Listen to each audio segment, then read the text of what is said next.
तेरी। सब ते वड्डा सतगुर नानक, जिन कल राखी मेरी।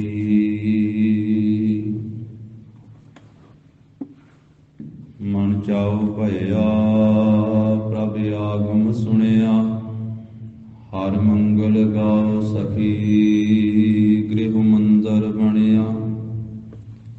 हर गाओ मंगल नित सखिए, सोग दुख ना व्यापे। गुर चरण लागे दिन सुभागे, अपना फिर जापे।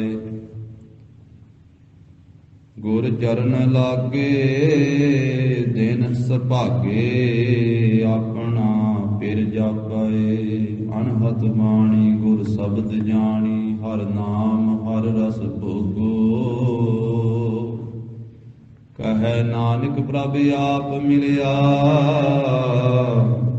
करन कारण जोगो। सा धरती भई हरियावली, जिथे मेरा सतगुर बैठा आए। से जंत पाए हरियावले, जिनी मेरा सतगुर देखिया जाए। धन धन पिता धन धन कुल, धन धन सो जननी। जिन गुरु जनिया माए, धन धन गुरु जिन नाम आराध्या। आप तरिया जिनी डिठा, तिना लय छुड़ाए। हर सतगुर मेला दया कर, जन नानक धोवै पाए। हर सतगुर मेला दया कर, जन नानक धोवै पाए।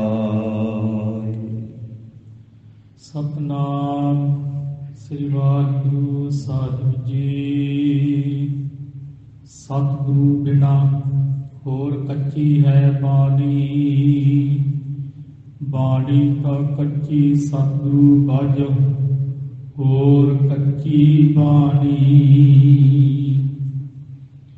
कहदे कच्चे सुनदे कच्चे, कच्ची आख बखानी।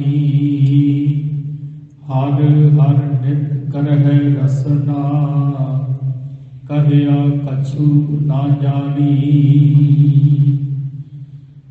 चित जिनका हृदया माया,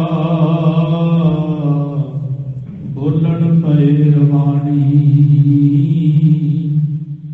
कहे नानक सतगुरु बाजो, होर कच्ची बानी।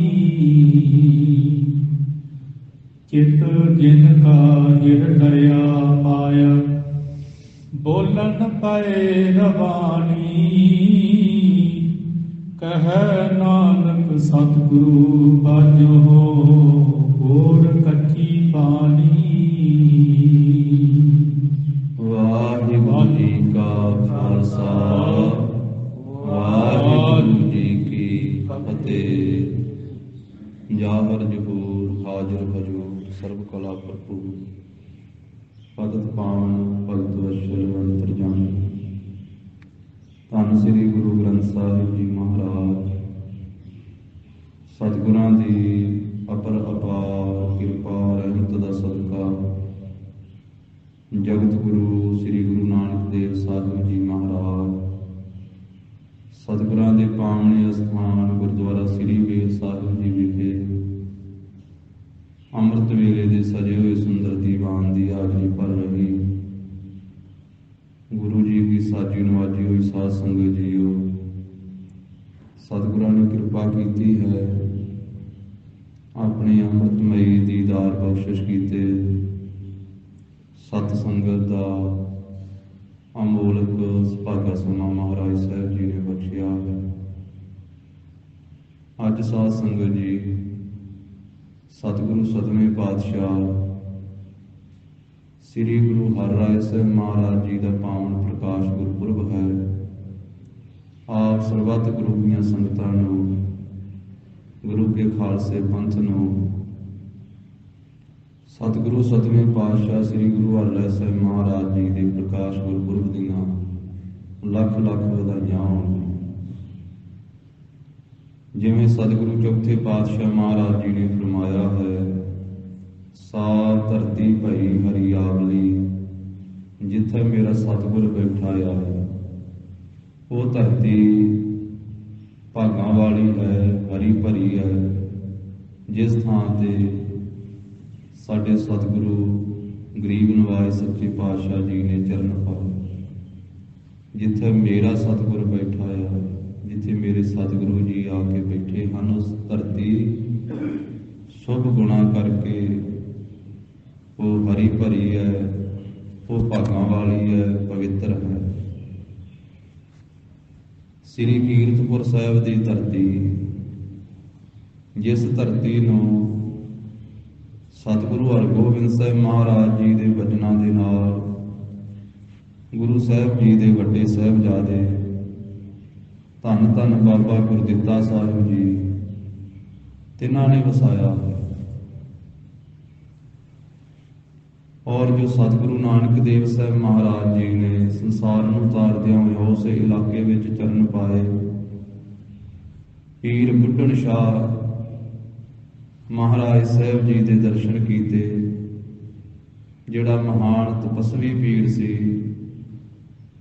क्योंकि संसार दे विच वड्डे वड्डे पीर फकीर वो सतगुरु नानक देव साहिब महाराज के चरनां ते झुके। ये वड्डी भारी शरीरक उम्र वाला सी साईं बुढ़न शाह। और ऐसा भी लिखा इतिहास में भी ऐसी करनी कमाई वाला सी, ऐसा रितियां सिद्धियां वाला सी पीर। जिथे दी उम्र वडेरी सी उत्थे साध संगत जी इहदियां बकरियां नूं शेर चारदा हुंदा सी, नहीं तो शेर तो बकरियां नूं खा जाता है। पर उहदे तप दी ये महिमा सी कि शेर बकरियां दी राखी करता सी। सतगुरु नानक देव साहिब महाराज जदों उस इलाके विच पहुंचते हैं, गुरु साहिब जी के दर्शन करता, महाराज के चरणों से नमस्कार करता पीर बुढ़न शाह, ते फिर गरीब नवाज साहिब जी नूं दुध छकाउण की बेनती करता है, दुध लैके आउंदा। ते जगत गुरु श्री गुरु नानक देव साहिब महाराज ने आख्या भी साईं जी छेवें जामे विच छकांगे, रख लो दुध। महाराज दे कौतक कैसे कहन लगे भी दुध रख लो तो छेवें जामे विच आके छकांगे। हुण जदों छेवां जामा धारण किया गुरु हरगोबिंद साहिब महाराज जी ने, फिर सतगुरु साहिब जी ने अपने थां दे उत्ते अपने वड्डे साहिबजादे बाबा गुरदित्ता जी नूं भेजिया कि असीं पहले सरूप दे विच साईं बुढ़न शाह दे नाल पीर दे नाल ये बचन कीता सी भी छेवें जामे विच दुध छकांगे। हुण तुसीं साडे थां ते जाके दुध छक के आओ। जदों बाबा गुरदित्ता जी गए कि उस पहाड़ी ते पहुंचे जिथे वो तपस्वी तपस्या करता है साईं बुढ़न शाह। बाबा गुरदित्ता जी जाके मिलते, सारी गलबात दसते हैं कि पिता सतगुरु हरगोबिंद साहिब महाराज ने सानू भेजे ते साईं जी पिता जी ने आख्या है कि पहले स्वरूप दे विच तुहाडे नाल वचन कीता सी दुध छकण दा, ते सानू पिता जी ने वो दुध छकण वास्ते भेजिया। वो दुध छकाओ। जिस वेले दुध लै करके आउंदा है साईं बुढ़न शाह ते नाले बेनती करता जी उसे स्वरूप दे विच दर्शन दिओ, जिहड़ा स्वरूप वो उस वेले दर्शन दिते सी पहले स्वरूप दे विच। फिर पिता गुरु हरगोबिंद साहिब महाराज जी का ध्यान धरदे होए बाबा गुरदित्ता जी ने साईं बुढ़न शाह नूं गुरु नानक साहिब महाराज के रूप दे विच दर्शन दिते। ऐसा लिखिया साध संगत जी कि बाबा गुरदित्ता जी तो पीर बुढ़न शाह गुरु नानक साहिब जी के स्वरूप के दर्शन होए। बाबा गुरदित्ता साहिब जी। और बाबा गुरदित्ता साहिब जी का जिहड़ा चेहरा है, स्वरूप है, ऐसा भी जिक्र है गुरमुखां दा कि सतगुरु नानक देव साहिब महाराज साहिब जी के सोहने स्वरूप वांगू बाबा गुरदित्ता जी का मुहांदरा जगत गुरु जी के नाल पैंदा। उसे तरह का दाड़ा बाबा गुरदित्ता साहिब जी का। ते बाबा गुरदित्ता साहिब जी नूं गुरु हरगोबिंद साहिब महाराज छोटी उम्र तो लैके बाबा जी कह के बुलाते सन। गुरु हरगोबिंद साहिब बाबा गुरदित्ता जी कह के महाराज बचपन तो ही बाबा जी कह के बुलाते। नाले ये भी गल याद रखने वाली आ भी बाबा गुरदित्ता साहिब जी का जदों आगमन होया सी ना, तां कतक दी पुन्निया नूं ही आगमन होया सी बाबा गुरदित्ता साहिब जी का। पूर्णमाशी नूं ही आगमन होया सी बाबा गुरदित्ता जी का। और उस दिन धन श्री गुरु नानक देव साहिब महाराज जी का प्रकाश गुरपुरब मनाया जाता कतक दी पूर्णमाशी नूं। तां उत्थे पुन्निया नूं ही बाबा गुरदित्ता साहिब जी का संसार दे विच आगमन होया। ते छेवें पातशाह गुरु हरगोबिंद साहिब महाराज जी के वड्डे साहिबजादे हैं। ते ऐसा भी गुरमुखां का जिक्र है कि गुरसिखां ने आख्या महाराज तुसीं अपने साहिबजादे नूं बाबा जी कह के क्यों बुलाउंदे? ते महाराज साहिब जी कहिंदे भी बाबा जी कह के तां बुलाउंदे हां क्योंकि इन्हां दे घर दे विच सतवें पातशाह का अवतार होना। जिहड़ा इन्हां दा साहिबजादा होना है उन्हें अगे सतवें थां ते गुरता गद्दी दे मालक बनना। तां इन्हां नूं बाबा जी कह के बुलाउंदे हां क्योंकि सतगुरु जी दे पिता होना इन्हां ने। तां ओह बाबा गुरदित्ता साहिब जी ने पिता सतगुरु जी की आग्या दे नाल उस पहाड़ी ते पहुंच करके दुध छकिया।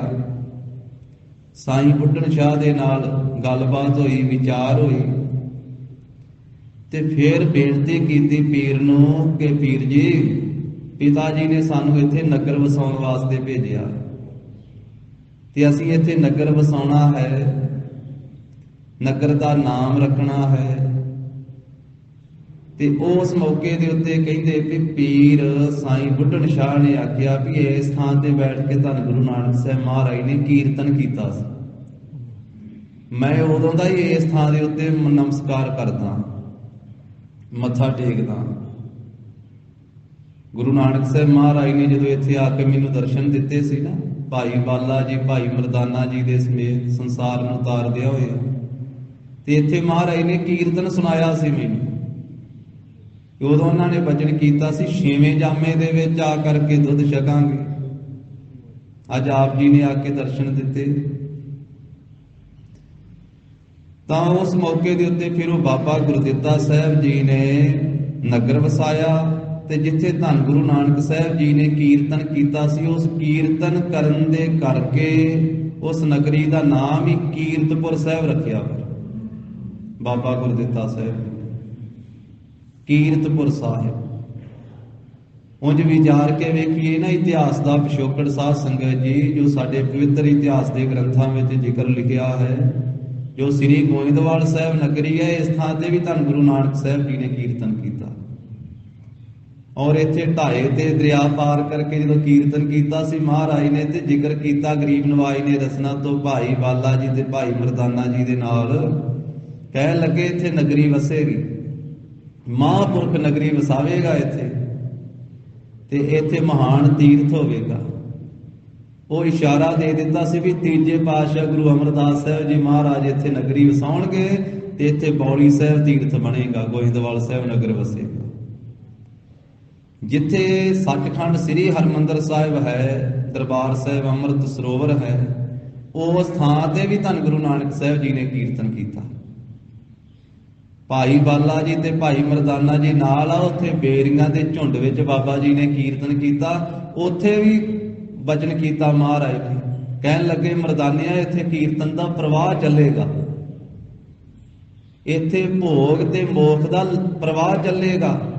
भाव इत्थों संसार नूं पदार्थ भी मिलणगे, इत्थे भुखियां नूं छकण वास्ते प्रशादा भी मिलेगा ते इत्थे मुक्ति भी मिलेगी। भोग मोख का प्रवाह चलेगा। ਸ੍ਰੀ ਅੰਮ੍ਰਿਤਸਰ ਸਾਹਿਬ ਅਸਥਾਨ ਤੇ ਵੀ ਮਹਾਰਾਜ ਨੇ ਕੀਰਤਨ ਕੀਤਾ। ਕੀਰਤਪੁਰ ਸਾਹਿਬ ਜਿੱਥੇ ਨਗਰੀ ਵਸਾਈ ਬਾਬਾ ਗੁਰਦਿੱਤਾ ਸਾਹਿਬ ਜੀ ਨੇ, ਉੱਥੇ ਵੀ ਧੰਨ ਗੁਰੂ ਨਾਨਕ ਸਾਹਿਬ ਜੀ ਨੇ ਕੀਰਤਨ ਕੀਤਾ। ਇਸੇ ਕਰਕੇ ਉਸ ਨਗਰੀ ਦਾ ਨਾਮ ਬਾਬਾ ਜੀ ਨੇ ਸ੍ਰੀ ਕੀਰਤਪੁਰ ਸਾਹਿਬ ਰੱਖਿਆ।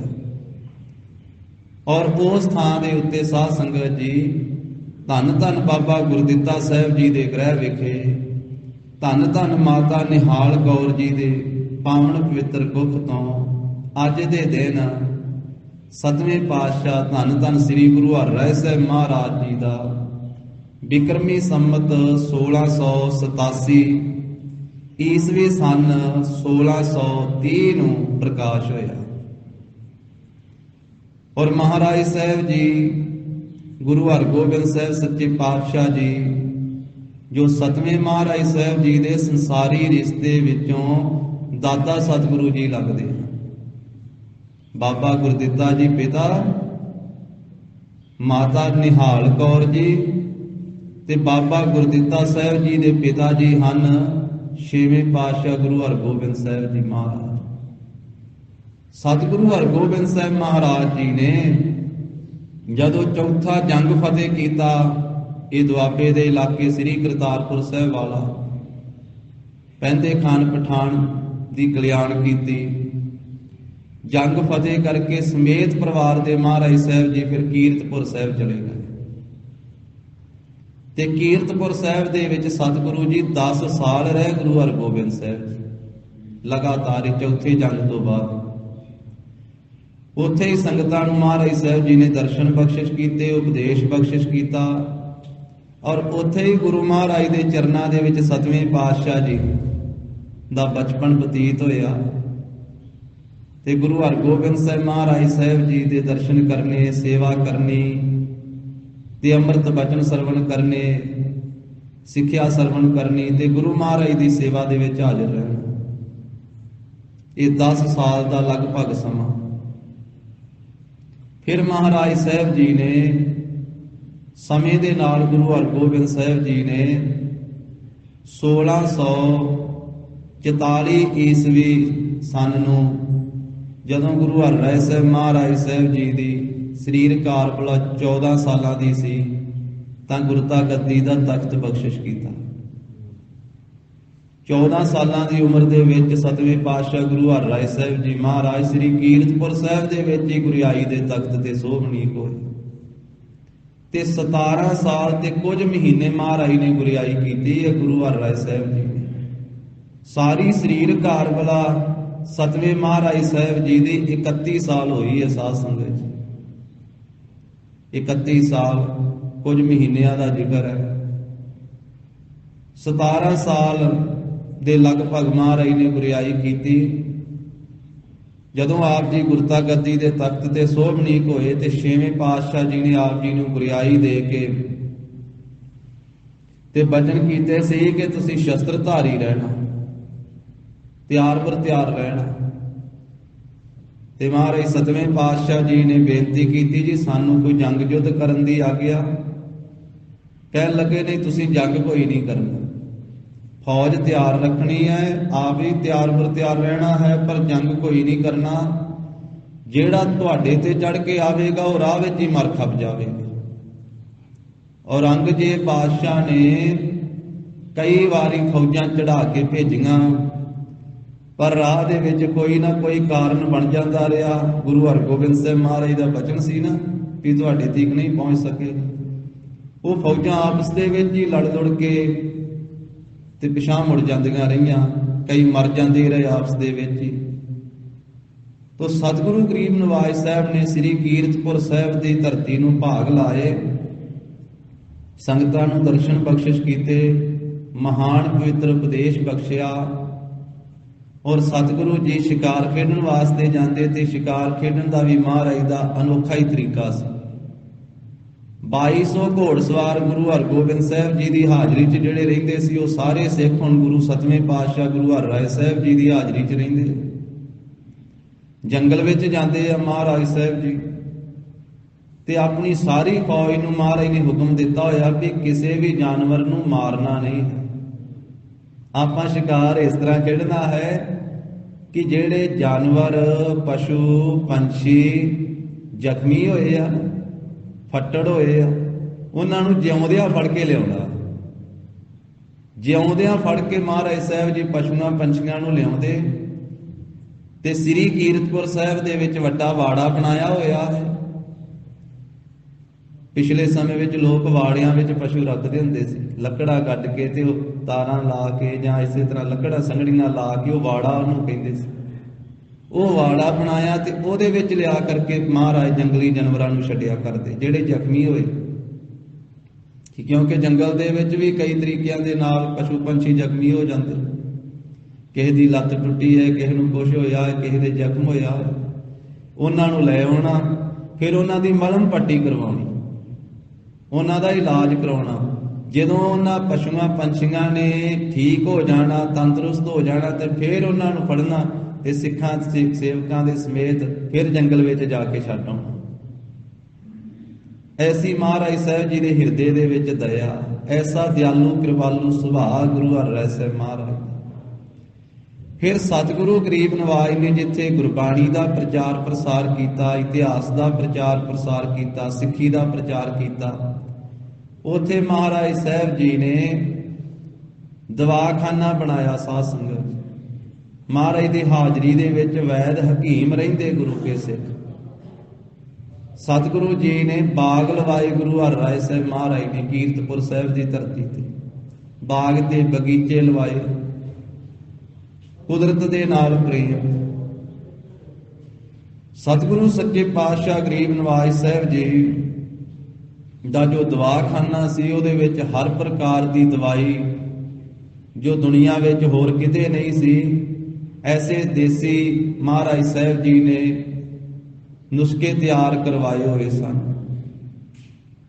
ਔਰ ਸਤਿਗੁਰੂ ਗਰੀਬ ਨਵਾਜ ਸਾਹਿਬ ਜੀ ਨੇ ਬੇਅੰਤ ਬਖਸ਼ਿਸ਼ਾਂ ਵਰਤਾਈਆਂ ਸਾਧ ਸੰਗਤ ਜੀ। ਸਭ ਚਾਰ ਚੁਫੇਰੇ ਦੀਆਂ ਸੰਗਤਾਂ ਸਤਵੇਂ ਪਾਤਸ਼ਾਹ ਜੀ ਦੇ ਦੀਦਾਰ ਕਰਨ ਵਾਸਤੇ ਕੀਰਤਪੁਰ ਸਾਹਿਬ ਦੀ ਧਰਤੀ ਤੇ ਆਉਂਦੀਆਂ। ਗੁਰੂ ਮਹਾਰਾਜ ਜੀ ਦੇ ਦਰਸ਼ਨ ਕਰਕੇ, ਉਪਦੇਸ਼ ਲੈ ਕੇ ਔਰ ਮਹਾਰਾਜ ਸਾਹਿਬ ਜੀ ਦੀਆਂ ਰਹਿਮਤਾਂ ਪ੍ਰਾਪਤ ਕਰਕੇ ਨਦਰੋਂ ਨਦਰ ਨਿਹਾਲ ਹੁੰਦੇ। ਐਸਾ ਵੀ ਇਤਿਹਾਸ ਵਿੱਚ ਜ਼ਿਕਰ ਆਇਆ ਹੈ, ਭਾਵੇਂ ਬਹੁਤੇ ਗੁਰਮੁਖਾਂ ਨੇ ਨਹੀਂ ਜ਼ਿਕਰ ਕੀਤਾ, ਪਰ ਵਿਰਲਿਆਂ ਨੇ ਕੀਤਾ।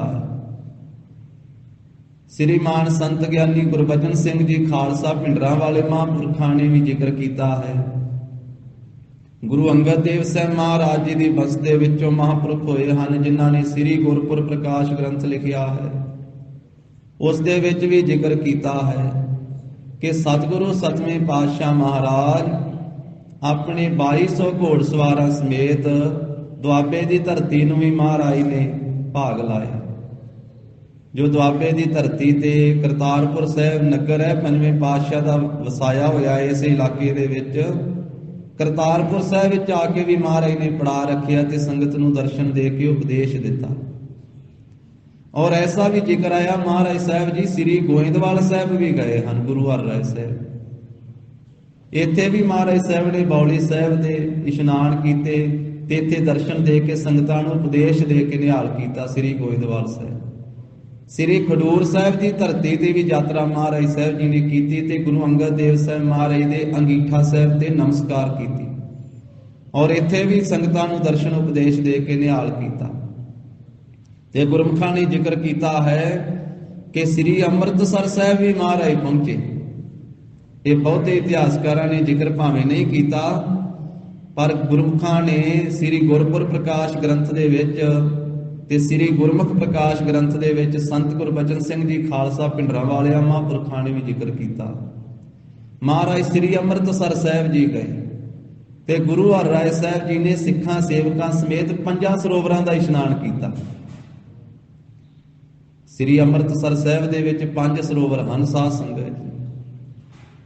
ਤੇ ਜੋ ਅਰਦਾਸ ਦੇ ਵਿੱਚ ਆਪਾਂ ਜਦੋਂ ਮੰਗਦੇ ਆ ਨਾ ਗੁਰੂ ਸਾਹਿਬ ਜੀ ਦੇ ਪਾਸੋਂ, ਸਿੱਖਾਂ ਨੂੰ ਸਿੱਖੀ ਦਾਨ, ਕੇਸ ਦਾਨ, ਰਹਿਤ ਦਾਨ, ਮਹਾਰਾਜ ਕਿਰਪਾ ਕਰਕੇ ਬਖਸ਼ੋ। ਸਿੱਖਾਂ ਨੂੰ ਸਿੱਖੀ ਦਾਨ, ਕੇਸ ਦਾਨ, ਰਹਿਤ ਦਾਨ, ਵਿਵੇਕ ਦਾਨ, ਵਿਸਾਹ ਦਾਨ, ਭਰੋਸਾ ਦਾਨ, ਦਾਨਾ ਸਿਰ ਦਾਨ, ਨਾਮ ਦਾਨ, ਸ੍ਰੀ ਅੰਮ੍ਰਿਤਸਰ ਸਾਹਿਬ ਜੀਓ ਕੇ ਦਰਸ਼ਨੀ ਇਸ਼ਨਾਨ। ਚੌਂਕੀਆਂ ਝੰਡੇ ਬੁੰਗੇ ਚੁੱਕੋ ਜੋਗਿਆ ਟਲ ਧਰਮ ਕਾ ਜੈਕਾਰ ਬੋਲੋ ਜੀ ਵਾਹਿਗੁਰੂ। ਇਹਦੇ ਵਿੱਚ ਜੋ ਸ੍ਰੀ ਅੰਮ੍ਰਿਤਸਰ ਸਾਹਿਬ ਜੀ ਦੇ ਦਰਸ਼ਨ ਇਸ਼ਨਾਨ ਮੰਗਦੇ ਹਾਂ, ਇਹਦੀ ਵਿਚਾਰ ਕਰਦਿਆਂ ਵੀ ਗੁਰਮੁਖਾਂ ਨੇ ਐਸਾ ਬਚਨ ਕੀਤਾ ਹੈ ਵੀ ਇਹ ਜੋ ਦਰਸ਼ਨ ਤੇ ਇਸ਼ਨਾਨ ਹੈ ਨਾ,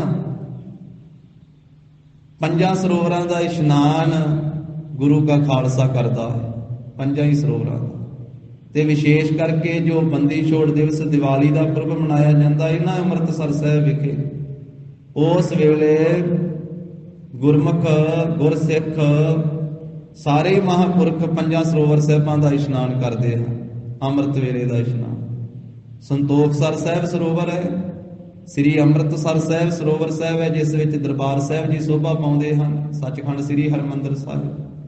ਸ੍ਰੀ ਰਾਮਸਰ ਸਾਹਿਬ ਸਰੋਵਰ ਸਾਹਿਬ ਹੈ ਜਿਹਦੇ ਕੰਢੇ ਤੇ ਸਾਰੀ ਬਾਣੀ ਮਹਾਰਾਜ ਸਾਹਿਬ ਜੀ ਨੇ ਉਚਾਰਨ ਕਰਕੇ ਆਪਣੀ ਰਸਨਾ ਤੋਂ ਆਪਣੀ ਬਾਣੀ ਵੀ ਪੰਜਵੇਂ ਪਾਤਸ਼ਾਹ ਨੇ ਉਚਾਰਨ ਕੀਤੀ ਤੇ ਪਾਵਨ ਸ੍ਰੀ ਪੋਥੀਆਂ ਸਾਹਿਬ ਤੋਂ ਬਾਕੀ ਗੁਰੂ ਸਾਹਿਬਾਂ ਦੀ ਬਾਣੀ ਵੀ ਲਿਖਵਾਈ, ਸਾਰੀ ਬਾਣੀ ਲਿਖਵਾਈ ਮਹਾਰਾਜ ਸਾਹਿਬ ਜੀ। ਭਗਤਾਂ ਦੀ ਬਾਣੀ, ਭੱਟ ਸਾਹਿਬਾਨਾਂ ਦੀ ਬਾਣੀ, ਗੁਰਸਿੱਖਾਂ ਦੀ ਬਾਣੀ, ਗੁਰੂ ਸਾਹਿਬਾਂ ਦੀ ਬਾਣੀ। ਉਹ ਤੀਸਰਾ ਸਰੋਵਰ ਸਾਹਿਬ ਹੈ ਸ੍ਰੀ ਰਾਮਸਰ ਸਾਹਿਬ। ਇਸੇ ਤਰ੍ਹਾਂ ਸ੍ਰੀ ਕੌਲਸਰ ਸਾਹਿਬ ਸਰੋਵਰ ਹੈ ਜੋ ਬੀਬੀ ਕੌਲਾਂ ਦੇ ਬੇਨਤੀ ਕਰਨ ਤੋਂ ਛੇਵੇਂ ਪਾਤਸ਼ਾਹ ਮਹਾਰਾਜ ਸਾਹਿਬ ਜੀ ਨੂੰ ਬੇਨਤੀ ਕੀਤੀ ਸੀ, ਮੇਰਾ ਵੀ ਨਾਂ ਦੁਨੀਆ 'ਚ ਰਹਿਣਾ ਚਾਹੀਦਾ ਹੈ। ਆਪਣੇ ਪਾਸ ਕੁਝ ਗਹਿਣੇ ਸੀ, ਉਹ ਬੀਬੀ ਕੌਲਾਂ ਨੇ ਭੇਟ ਕੀਤੇ ਤੇ ਮਹਾਰਾਜ ਸਾਹਿਬ ਜੀ ਨੇ ਕੁਝ ਆਪਣੇ ਵੱਲੋਂ ਬਾਕੀ ਸੇਵਾ ਕਰਵਾ ਕੇ ਤੇ ਇਹ ਸਰੋਵਰ ਸਾਹਿਬ ਮਹਾਰਾਜ ਸਾਹਿਬ ਜੀ ਨੇ ਲਵਾਇਆ ਤੇ ਆਖਿਆ ਰਹਿੰਦੀ ਦੁਨੀਆ ਤੀਕ ਬੀਬੀ ਕੌਲਾਂ ਤੇਰਾ ਨਾਮ ਰਵੇਗਾ। ਉਹ ਬੀਬੀ ਕੌਲਾਂ ਦੇ ਨਾਂ ਤੇ ਕੌਲਸਰ ਸਾਹਿਬ ਸਰੋਵਰ ਮਹਾਰਾਜ ਨੇ ਲਾਇਆ ਤੇ ਬੇਅੰਤ ਵਰਦਾਨ ਵੀ ਦਿੱਤੇ ਵੀ ਜਿਹੜਾ ਇਸ਼ਨਾਨ ਕਰੇਗਾ ਭਾਵਨਾ ਦੇ ਨਾਲ ਉਹਦੀਆਂ ਮਨੋਕਾਮਨਾਵਾਂ ਪੂਰੀਆਂ ਹੋਣਗੀਆਂ। ਤੇ ਪੰਜਵਾਂ ਸਰੋਵਰ ਸ੍ਰੀ ਵਿਵੇਕਸਰ ਸਾਹਿਬ ਹੈ। ਦੋ ਸਰੋਵਰ ਮੀਰੀ ਪੀਰੀ ਦੇ ਮਾਲਕ ਗੁਰੂ ਹਰਗੋਬਿੰਦ ਸਾਹਿਬ ਜੀ ਨੇ ਲਵਾਏ ਅੰਮ੍ਰਿਤਸਰ ਸਾਹਿਬ ਦੇ ਵਿੱਚ, ਕੌਲਸਰ ਸਾਹਿਬ ਤੇ ਸ੍ਰੀ ਵਿਵੇਕਸਰ ਸਾਹਿਬ। ਇਹਨਾਂ ਪੰਜਾਂ ਸਰੋਵਰ ਸਾਹਿਬਾਂ ਦਾ ਗੁਰਸਿੱਖ ਭਾਵਨਾ ਨਾਲ ਇਸ਼ਨਾਨ ਕਰਦੇ। ਇਸ ਕਰਕੇ ਜਦੋਂ ਵੀ ਮੌਕਾ ਮਿਲੇ ਤੇ ਉਸ ਵੇਲੇ ਮਹਾਰਾਜ ਸਾਹਿਬ ਜੀ ਦੇ ਚਰਨਾਂ ਦਾ ਓਟ ਆਸਰਾ ਲੈ ਕਰਕੇ ਇਹਨਾਂ ਪੰਜਾਂ ਸਰੋਵਰ ਸਾਹਿਬਾਂ ਦਾ ਇਸ਼ਨਾਨ ਜ਼ਿੰਦਗੀ 'ਚ ਜ਼ਰੂਰ ਕਰਨਾ ਚਾਹੀਦਾ। ਗੁਰੂ ਸਾਹਿਬਾਂ ਦੇ ਆਪਣੇ ਲਵਾਏ ਹੋਏ ਆ ਇਹ ਸਰੋਵਰ ਸਾਹਿਬ, ਆਪ ਸੇਵਾ ਕਰਵਾਈ ਹੈ। ਇਸ ਕਰਕੇ ਮਹਾਰਾਜ ਸਾਹਿਬ ਜੀ ਨੇ ਵੱਡਾ ਭਾਰੀ ਮਹਾਤਮ ਰੱਖਿਆ ਹੈ। ਗੁਰੂ ਕੇ ਸਰੋਵਰ ਸਾਹਿਬਾਂ ਦਾ ਇਸ਼ਨਾਨ ਕਰਕੇ ਫਿਰ ਗੁਰੂ ਕੇ ਦਰਬਾਰਾਂ ਦੇ ਵਿੱਚ ਗੁਰੂ ਗ੍ਰੰਥ ਸਾਹਿਬ ਮਹਾਰਾਜ ਜੀ ਨੂੰ ਨਮਸਕਾਰ ਕਰਕੇ गुरु की बाणी, गुरु का कीर्तन, गुरु का उपदेश श्रवण करना चाहिए है, सेवा सिमरन के नाल जुड़ना चाहिए। तो सतगुरु गरीब नवाज गुरु हरराय साहब जी दे पावन पवित्र जीवन दे विच ऐसा जिक्र आया भी आप जी ने सिखां समेत 5 सरोवर साहिबां दा इशनान कीता। ते साडे विचों बहुते ऐसे होणगे जिन्हां ने 5 सरोवरां दे हाले तक दर्शन नहीं कीते होणे। बहुतिਆਂ ਨੂੰ पता ही नहीं होना भी 5 ਸਰੋਵਰ ਅੰਮ੍ਰਿਤਸਰ ਸਾਹਿਬ ਦੇ ਵਿੱਚ, ਤੇ ਜਿਨ੍ਹਾਂ ਨੇ 5 ਸਰੋਵਰ ਸਾਹਿਬਾਂ ਦੇ ਦਰਸ਼ਨ ਕੀਤੇ ਹੋਣਗੇ, ਇਸ਼ਨਾਨ ਕੀਤੇ ਹੋਣਗੇ, ਉਹ ਭਾਗਾਂ ਵਾਲੇ। ਤੇ ਜਿਨ੍ਹਾਂ ਨੂੰ ਹਾਲੇ ਤੱਕ ਮੌਕਾ ਨਹੀਂ ਮਿਲਿਆ, ਜਦੋਂ ਵੀ ਕਿਤੇ ਸਮਾਂ ਮਿਲੇ 5 ਸਰੋਵਰ ਸਾਹਿਬਾਂ ਦੇ ਇਸ਼ਨਾਨ ਜ਼ਰੂਰ ਕਰਨੇ ਚਾਹੀਦੇ, ਜੋ ਆਪਾਂ ਅਰਦਾਸ ਵਿੱਚ ਰੋਜ਼ ਮੰਗਦੇ ਹਾਂ, ਸ੍ਰੀ ਅੰਮ੍ਰਿਤਸਰ ਸਾਹਿਬ ਜੀ ਦੇ ਦਰਸ਼ਨ ਇਸ਼ਨਾਨ। तो ये गरीब नवाज सच्चे पातशाह महाराज साहब जी ने फिर गुरु हरराय साहब जी ने मालवे दे विच भी चरण पाए, साध संगत अनेकां नगरां दे विच उपदेश दे करके, बख्शिशां दे करके निहाल कीता। पर विशेष करके महाराज साहब जी ने श्री कीरतपुर साहब की धरती में भाग लाए।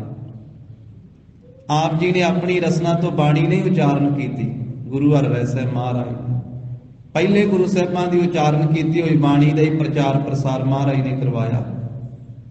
एक दिन पलंगे ते बैठे हुए आ ते संगत काबल के इलाके विचों शब्द कीर्तन करती आ रही है। गुरसिखां ने विचारिया कि गुरु साहब जी बराजे हुए, पतला जिहा कपड़ा महाराज ने अपने पावन शरीर ते लिया होया ते लम्मे पै चादर लैके उत्ते भी जे आप इस तरह शब्द पढ़दे ही गए तो गुरु साहब जी उठ पैणगे, आप चुप करके जाइए। नाल दूसरे गुरसिख कहन लगे नहीं, आपां नूं चुप करके नहीं जाना चाहिए, शब्द पढ़दे बाणी पढ़दे ही जाना चाहिए। कीर्तन करदे ढोलकी चिमटियां दे नाल कीर्तन करदे आ रहे सन, नहीं, गुरु साहब जी नाराज नहीं होणगे, गुरु साहब जी खुश होणगे अपने ते जदों आपां बाणी पढ़दे महाराज दी हजूरी विच जावांगे।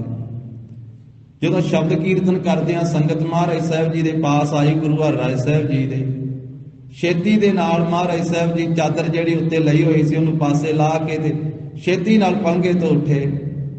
जदों उठे ते महाराज दा गोडा पावे दे नाल वज्जा, बाही दे नाल वज्जा, मंजे दे नाल। एक गुरसिख अगे वध के आया, महाराज दे लत्त घुटन लगा।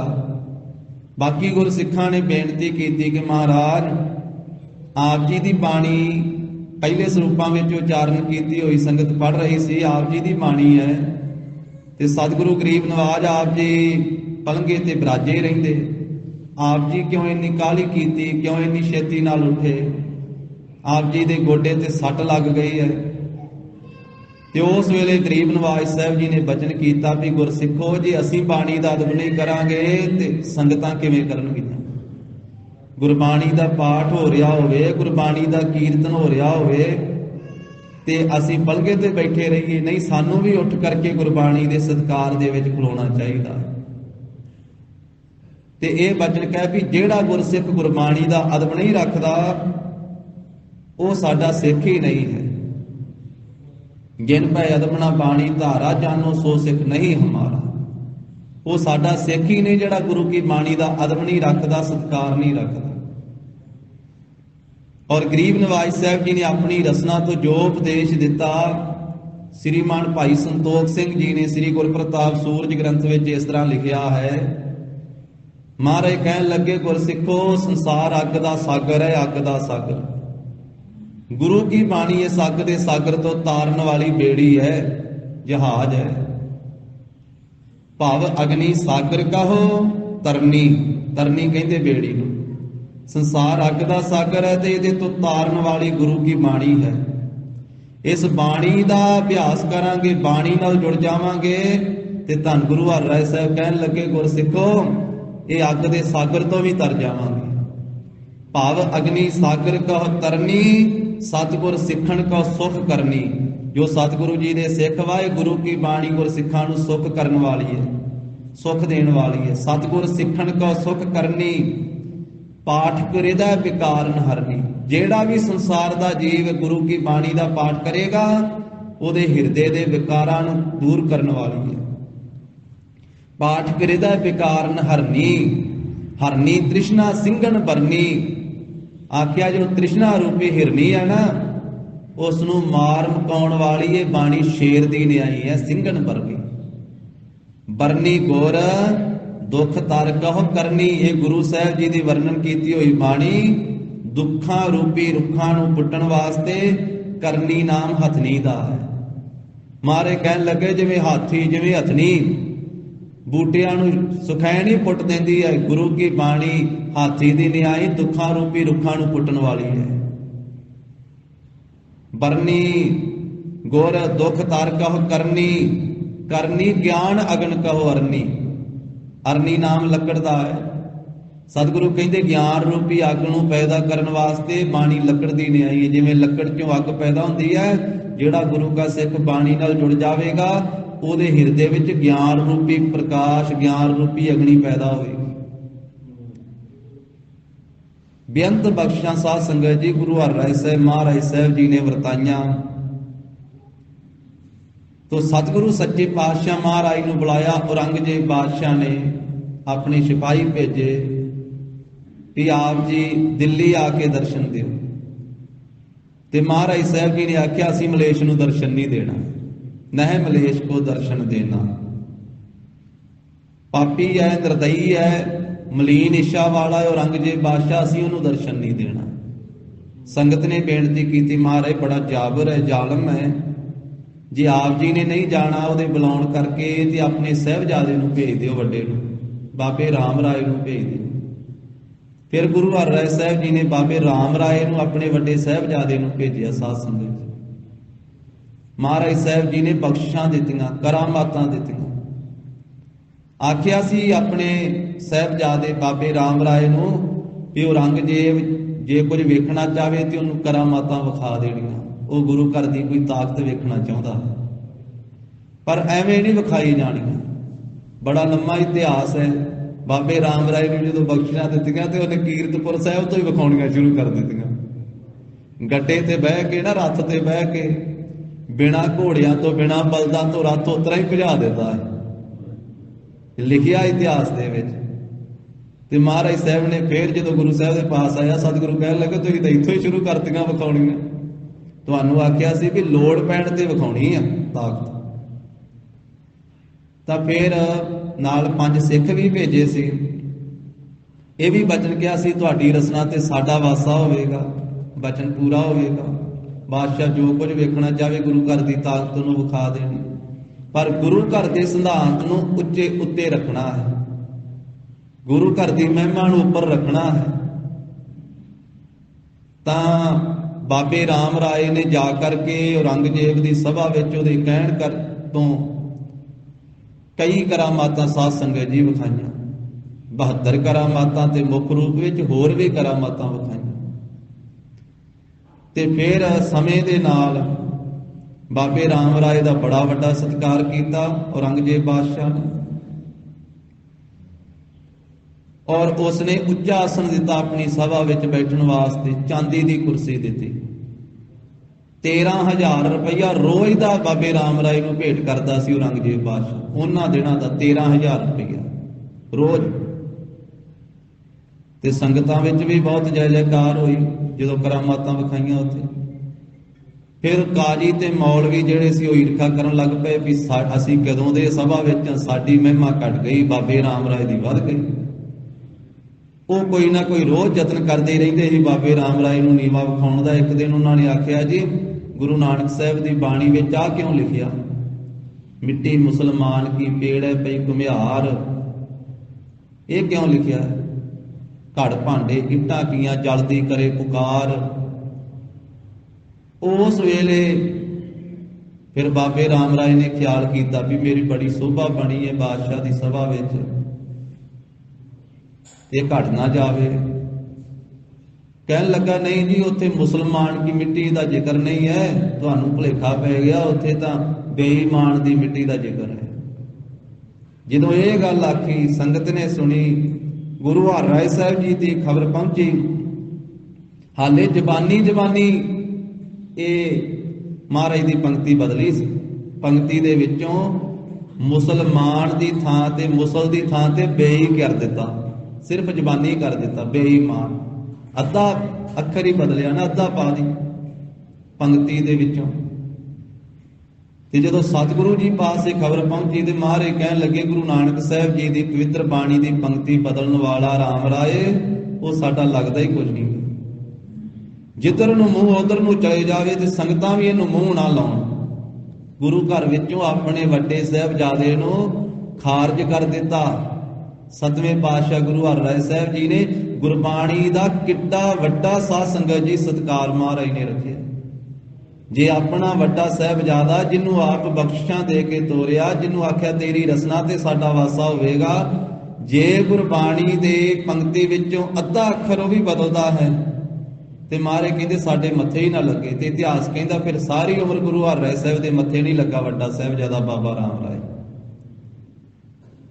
लाहौर नूं चले गया सी उत्थे। फिर देहरादून दे विच ही औरंगजेब ने वो इलाका दे दिता सी, उत्थे ही सारी उम्र रहा। 10वें पातशाह तो माफी जाके मंगी सी फिर बाबे राम राय। ओदी संगत फिर भी बेमुखी रही सी, उन्होंने महाराज नूं नमस्कार नहीं सी कीती। पर बाबे राम राय का जिक्र आउंदा है कि 10वें पातशाह तो बेड़ी दे विच सवार होकर के माफी मंगी सी। तां सतगुरु गरीब नवाज सच्चे पातशाह ने किड्डा वड्डा गुरबाणी का अदब रखिया साध संगत जी। ते अजकल के समय विच जना खना जिहड़ा मर्जी गुरबाणी बदलण लग पैंदा है, जिहदा जी करदा उही पंक्ति बदल दिंदा है। पंक्ति दी ते गल छड्डो, अजकल तां पूरी पूरी बाणी बदल दिंदे लोग। 5 बाणियां महाराज ने नितनेम बख्शिया, 5 बाणियां की थां ते कईयां ने 3 बाणियां पढ़ के अमृत छकाउणा, किसी ने 2 बाणियां पढ़ के अमृत छकाउणा, कईयां इलाकियां विच कईयां देशां विच शुरू कर दिता। ते कईयां ने 5 बाणियां की थां दे उत्ते वो घटा के ही नितनेम लिख दिता। हाले कि गुरु साहिबां दे पवित्र इतिहासक स्थानां उत्ते जिउं दी त्यों मर्यादा है। ਇੱਥੇ ਵੀ ਗੁਰਦੁਆਰਾ ਸ੍ਰੀ ਗੇਰ ਸਾਹਿਬ ਜੀ ਵਿਖੇ ਅੰਮ੍ਰਿਤ ਵੇਲੇ 5 ਬਾਣੀਆਂ ਦਾ ਨਿਤਨੇਮ ਕੀਤਾ ਜਾਂਦਾ। ਬਾਕੀ ਗੁਰੂ ਕੇ ਸਾਰੇ ਇਤਿਹਾਸਕ ਸਥਾਨਾਂ ਤੇ ਅੰਮ੍ਰਿਤ ਵੇਲੇ 5 ਬਾਣੀਆਂ ਦਾ ਨਿਤਨੇਮ, 5 ਬਾਣੀਆਂ ਪੜ੍ਹ ਕੇ ਖੰਡੇ ਬਾਟੇ ਦਾ ਅੰਮ੍ਰਿਤ ਤਿਆਰ ਹੁੰਦਾ। ਪਰ ਕਈਆਂ ਲੋਕਾਂ ਨੇ ਇਹਨੂੰ ਘਟਾਉਣ ਦਾ ਯਤਨ ਕੀਤਾ ਹੋਇਆ, ਗੁਰਬਾਣੀ ਦੇ ਵਿੱਚ ਫਰਕ ਪਾਉਣ ਦਾ ਯਤਨ ਕੀਤਾ ਹੋਇਆ ਹੈ। ਗੁਰੂ ਹਰਿਰਾਏ ਸਾਹਿਬ ਮਹਾਰਾਜ ਸਾਹਿਬ ਜੀ ਨੇ ਆਪਣੇ ਵੱਡੇ ਸਾਹਿਬਜ਼ਾਦੇ ਨੂੰ ਨਹੀਂ ਬਖਸ਼ਿਆ, ਤੇ ਅਸੀਂ ਕਿਵੇਂ ਬਖਸ਼ੇ ਜਾਵਾਂਗੇ ਜਿਹੜੇ ਕੋਈ ਬਾਣੀ ਦੇ ਵਿੱਚ ਵਾਧਾ ਘਾਟਾ ਕਰੇਗਾ? ਗੁਰੂ ਹਰਿਰਾਏ ਸਾਹਿਬ ਮਹਾਰਾਜ ਨਹੀਂ ਬਖਸ਼ਣਗੇ। ਸਤਿਗੁਰੂ ਗਰੀਬ ਨਿਵਾਜ ਸਾਹਿਬ ਸੱਚੇ ਪਾਤਸ਼ਾਹ ਜੀ ਨੇ ਢਿੱਡ ਖੜਕਾਉਣ ਵਾਲਿਆਂ ਨੂੰ ਵੀ ਸਾਧ ਸੰਗਤ ਜੀ ਰਾਜ ਭਾਗ ਬਖਸ਼ ਦਿੱਤੇ। ਭਾਈ ਕਾਲਾ ਆਪਣੇ ਭਤੀਜੇ ਦੋਵੇਂ ਨਾਲ ਲਿਆਇਆ ਤੇ ਨੰਗੇ ਪੇਟ ਤੇ ਆਪਣੇ ਪੇਟ ਦੇ ਉੱਤੇ, ਢਿੱਡ ਦੇ ਉੱਤੇ ਹੱਥ ਮਾਰਦੇ ਆ ਦੋਵੇਂ। ਸਤਿਗੁਰੂ ਕਹਿੰਦੇ ਭਾਈ ਕਾਲਿਆ ਇਹ ਕਾਹਦੇ ਵਾਸਤੇ ਹੱਥ ਮਾਰਦੇ ਆ? ਮਹਾਰਾਜ ਇਹ ਭੁੱਖੇ ਹਨ। ਸਤਿਗੁਰੂ ਇਹ ਭੁੱਖ ਦੇ ਦੁੱਖ ਕਰਕੇ ਆਪਣੇ ਪੇਟ ਨੂੰ ਖੜਕਾਉਂਦੇ ਆ। ਤੇ ਸਤਿਗੁਰੂ ਗਰੀਬ ਨਿਵਾਜ ਕਹਿਣ ਲੱਗੇ ਨਹੀਂ, ਇਹ ਤਾਂ ਰੱਜੇ ਹਨ, ਇਹ ਤਾਂ ਰਾਜੇ ਹੋਣਗੇ, ਇਹਨਾਂ ਦਾ ਰਾਜ ਭਾਗ ਹੋਵੇਗਾ।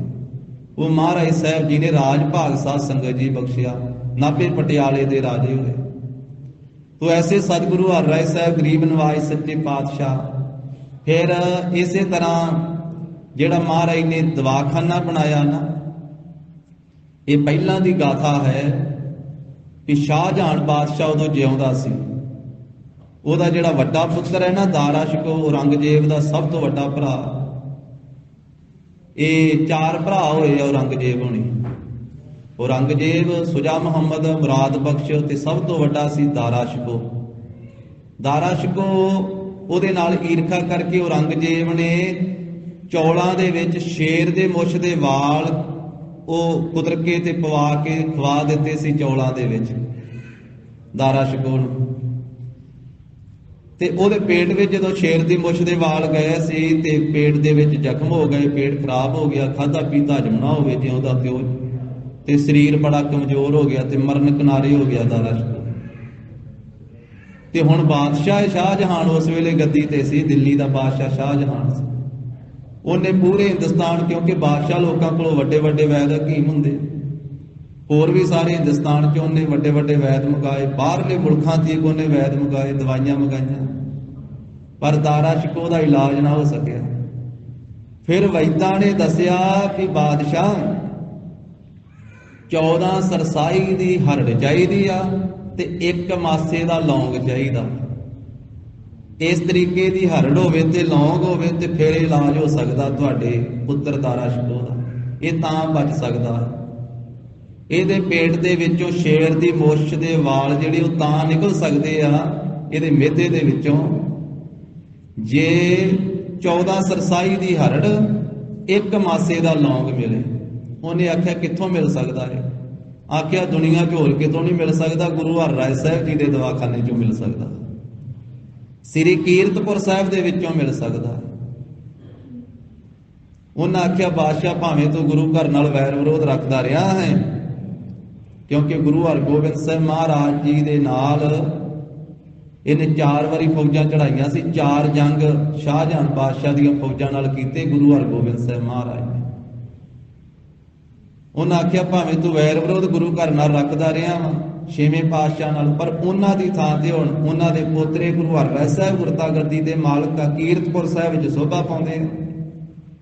ਪਰ ਜੇ ਤੂੰ ਨਿਮਰਤਾ ਨਾਲ ਝੁਕ ਕੇ ਬੇਨਤੀ ਕਰੇਗਾ ਤੇ ਗੁਰੂ ਸਾਹਿਬ ਜੀ ਕਿਸੇ ਨਾਲ ਵੈਰ ਵਿਰੋਧ ਨਹੀਂ ਰੱਖਦੇ, ਉਹ ਜ਼ਰੂਰ ਤੈਨੂੰ ਇਹ 14 ਸਰਸਾਈ ਦੀ ਹਰੜ ਤੇ 1 ਮਾਸੇ ਦਾ ਲੌਂਗ ਆਪਣੇ ਦਵਾਖਾਨੇ ਵਿੱਚੋਂ ਦੇ ਦੇਣਗੇ। ਜਦੋਂ ਇਹਨੇ ਚਿੱਠੀ ਲਿਖੀ ਤੇ ਬੜੀ ਨਿਮਰਤਾ ਨਾਲ ਲਿਖੀ ਕਿ ਮਹਾਰਾਜ ਮੈਂ ਵੈਰ ਵਿਰੋਧ ਕਰਦਾ ਰਿਹਾ, ਗੁਰੂ ਘਰ ਦੇ ਫੌਜਾਂ ਵੀ ਚੜਾਉਂਦਾ ਰਿਹਾ, ਪਰ ਇਸ ਵੇਲੇ ਮੇਰੇ ਪੁੱਤਰ ਦੀ ਜਾਨ ਖਤਰੇ ਵਿੱਚ ਹੈ। ਹੇ ਗੁਰੂ ਹਰਿਰਾਏ ਸਾਹਿਬ ਸੱਚੇ ਪਾਤਸ਼ਾਹ, ਜੇ ਤੁਸੀਂ ਕਿਰਪਾ ਕਰੋ ਮੈਨੂੰ 14 ਸਰਸਾਈ ਦੀ ਹਰੜ ਤੇ 1 ਮਾਸੇ ਦਾ ਲੌਂਗ ਆਪਣੇ ਦਵਾਖਾਨੇ ਵਿੱਚੋਂ ਬਖਸ਼ ਦੇਵੋ ਤੇ ਮੇਰੇ ਪੁੱਤਰ ਦਾਰਾ ਸ਼ਿਕੋ ਦੀ ਜਾਨ ਬਚ ਸਕਦੀ ਹੈ।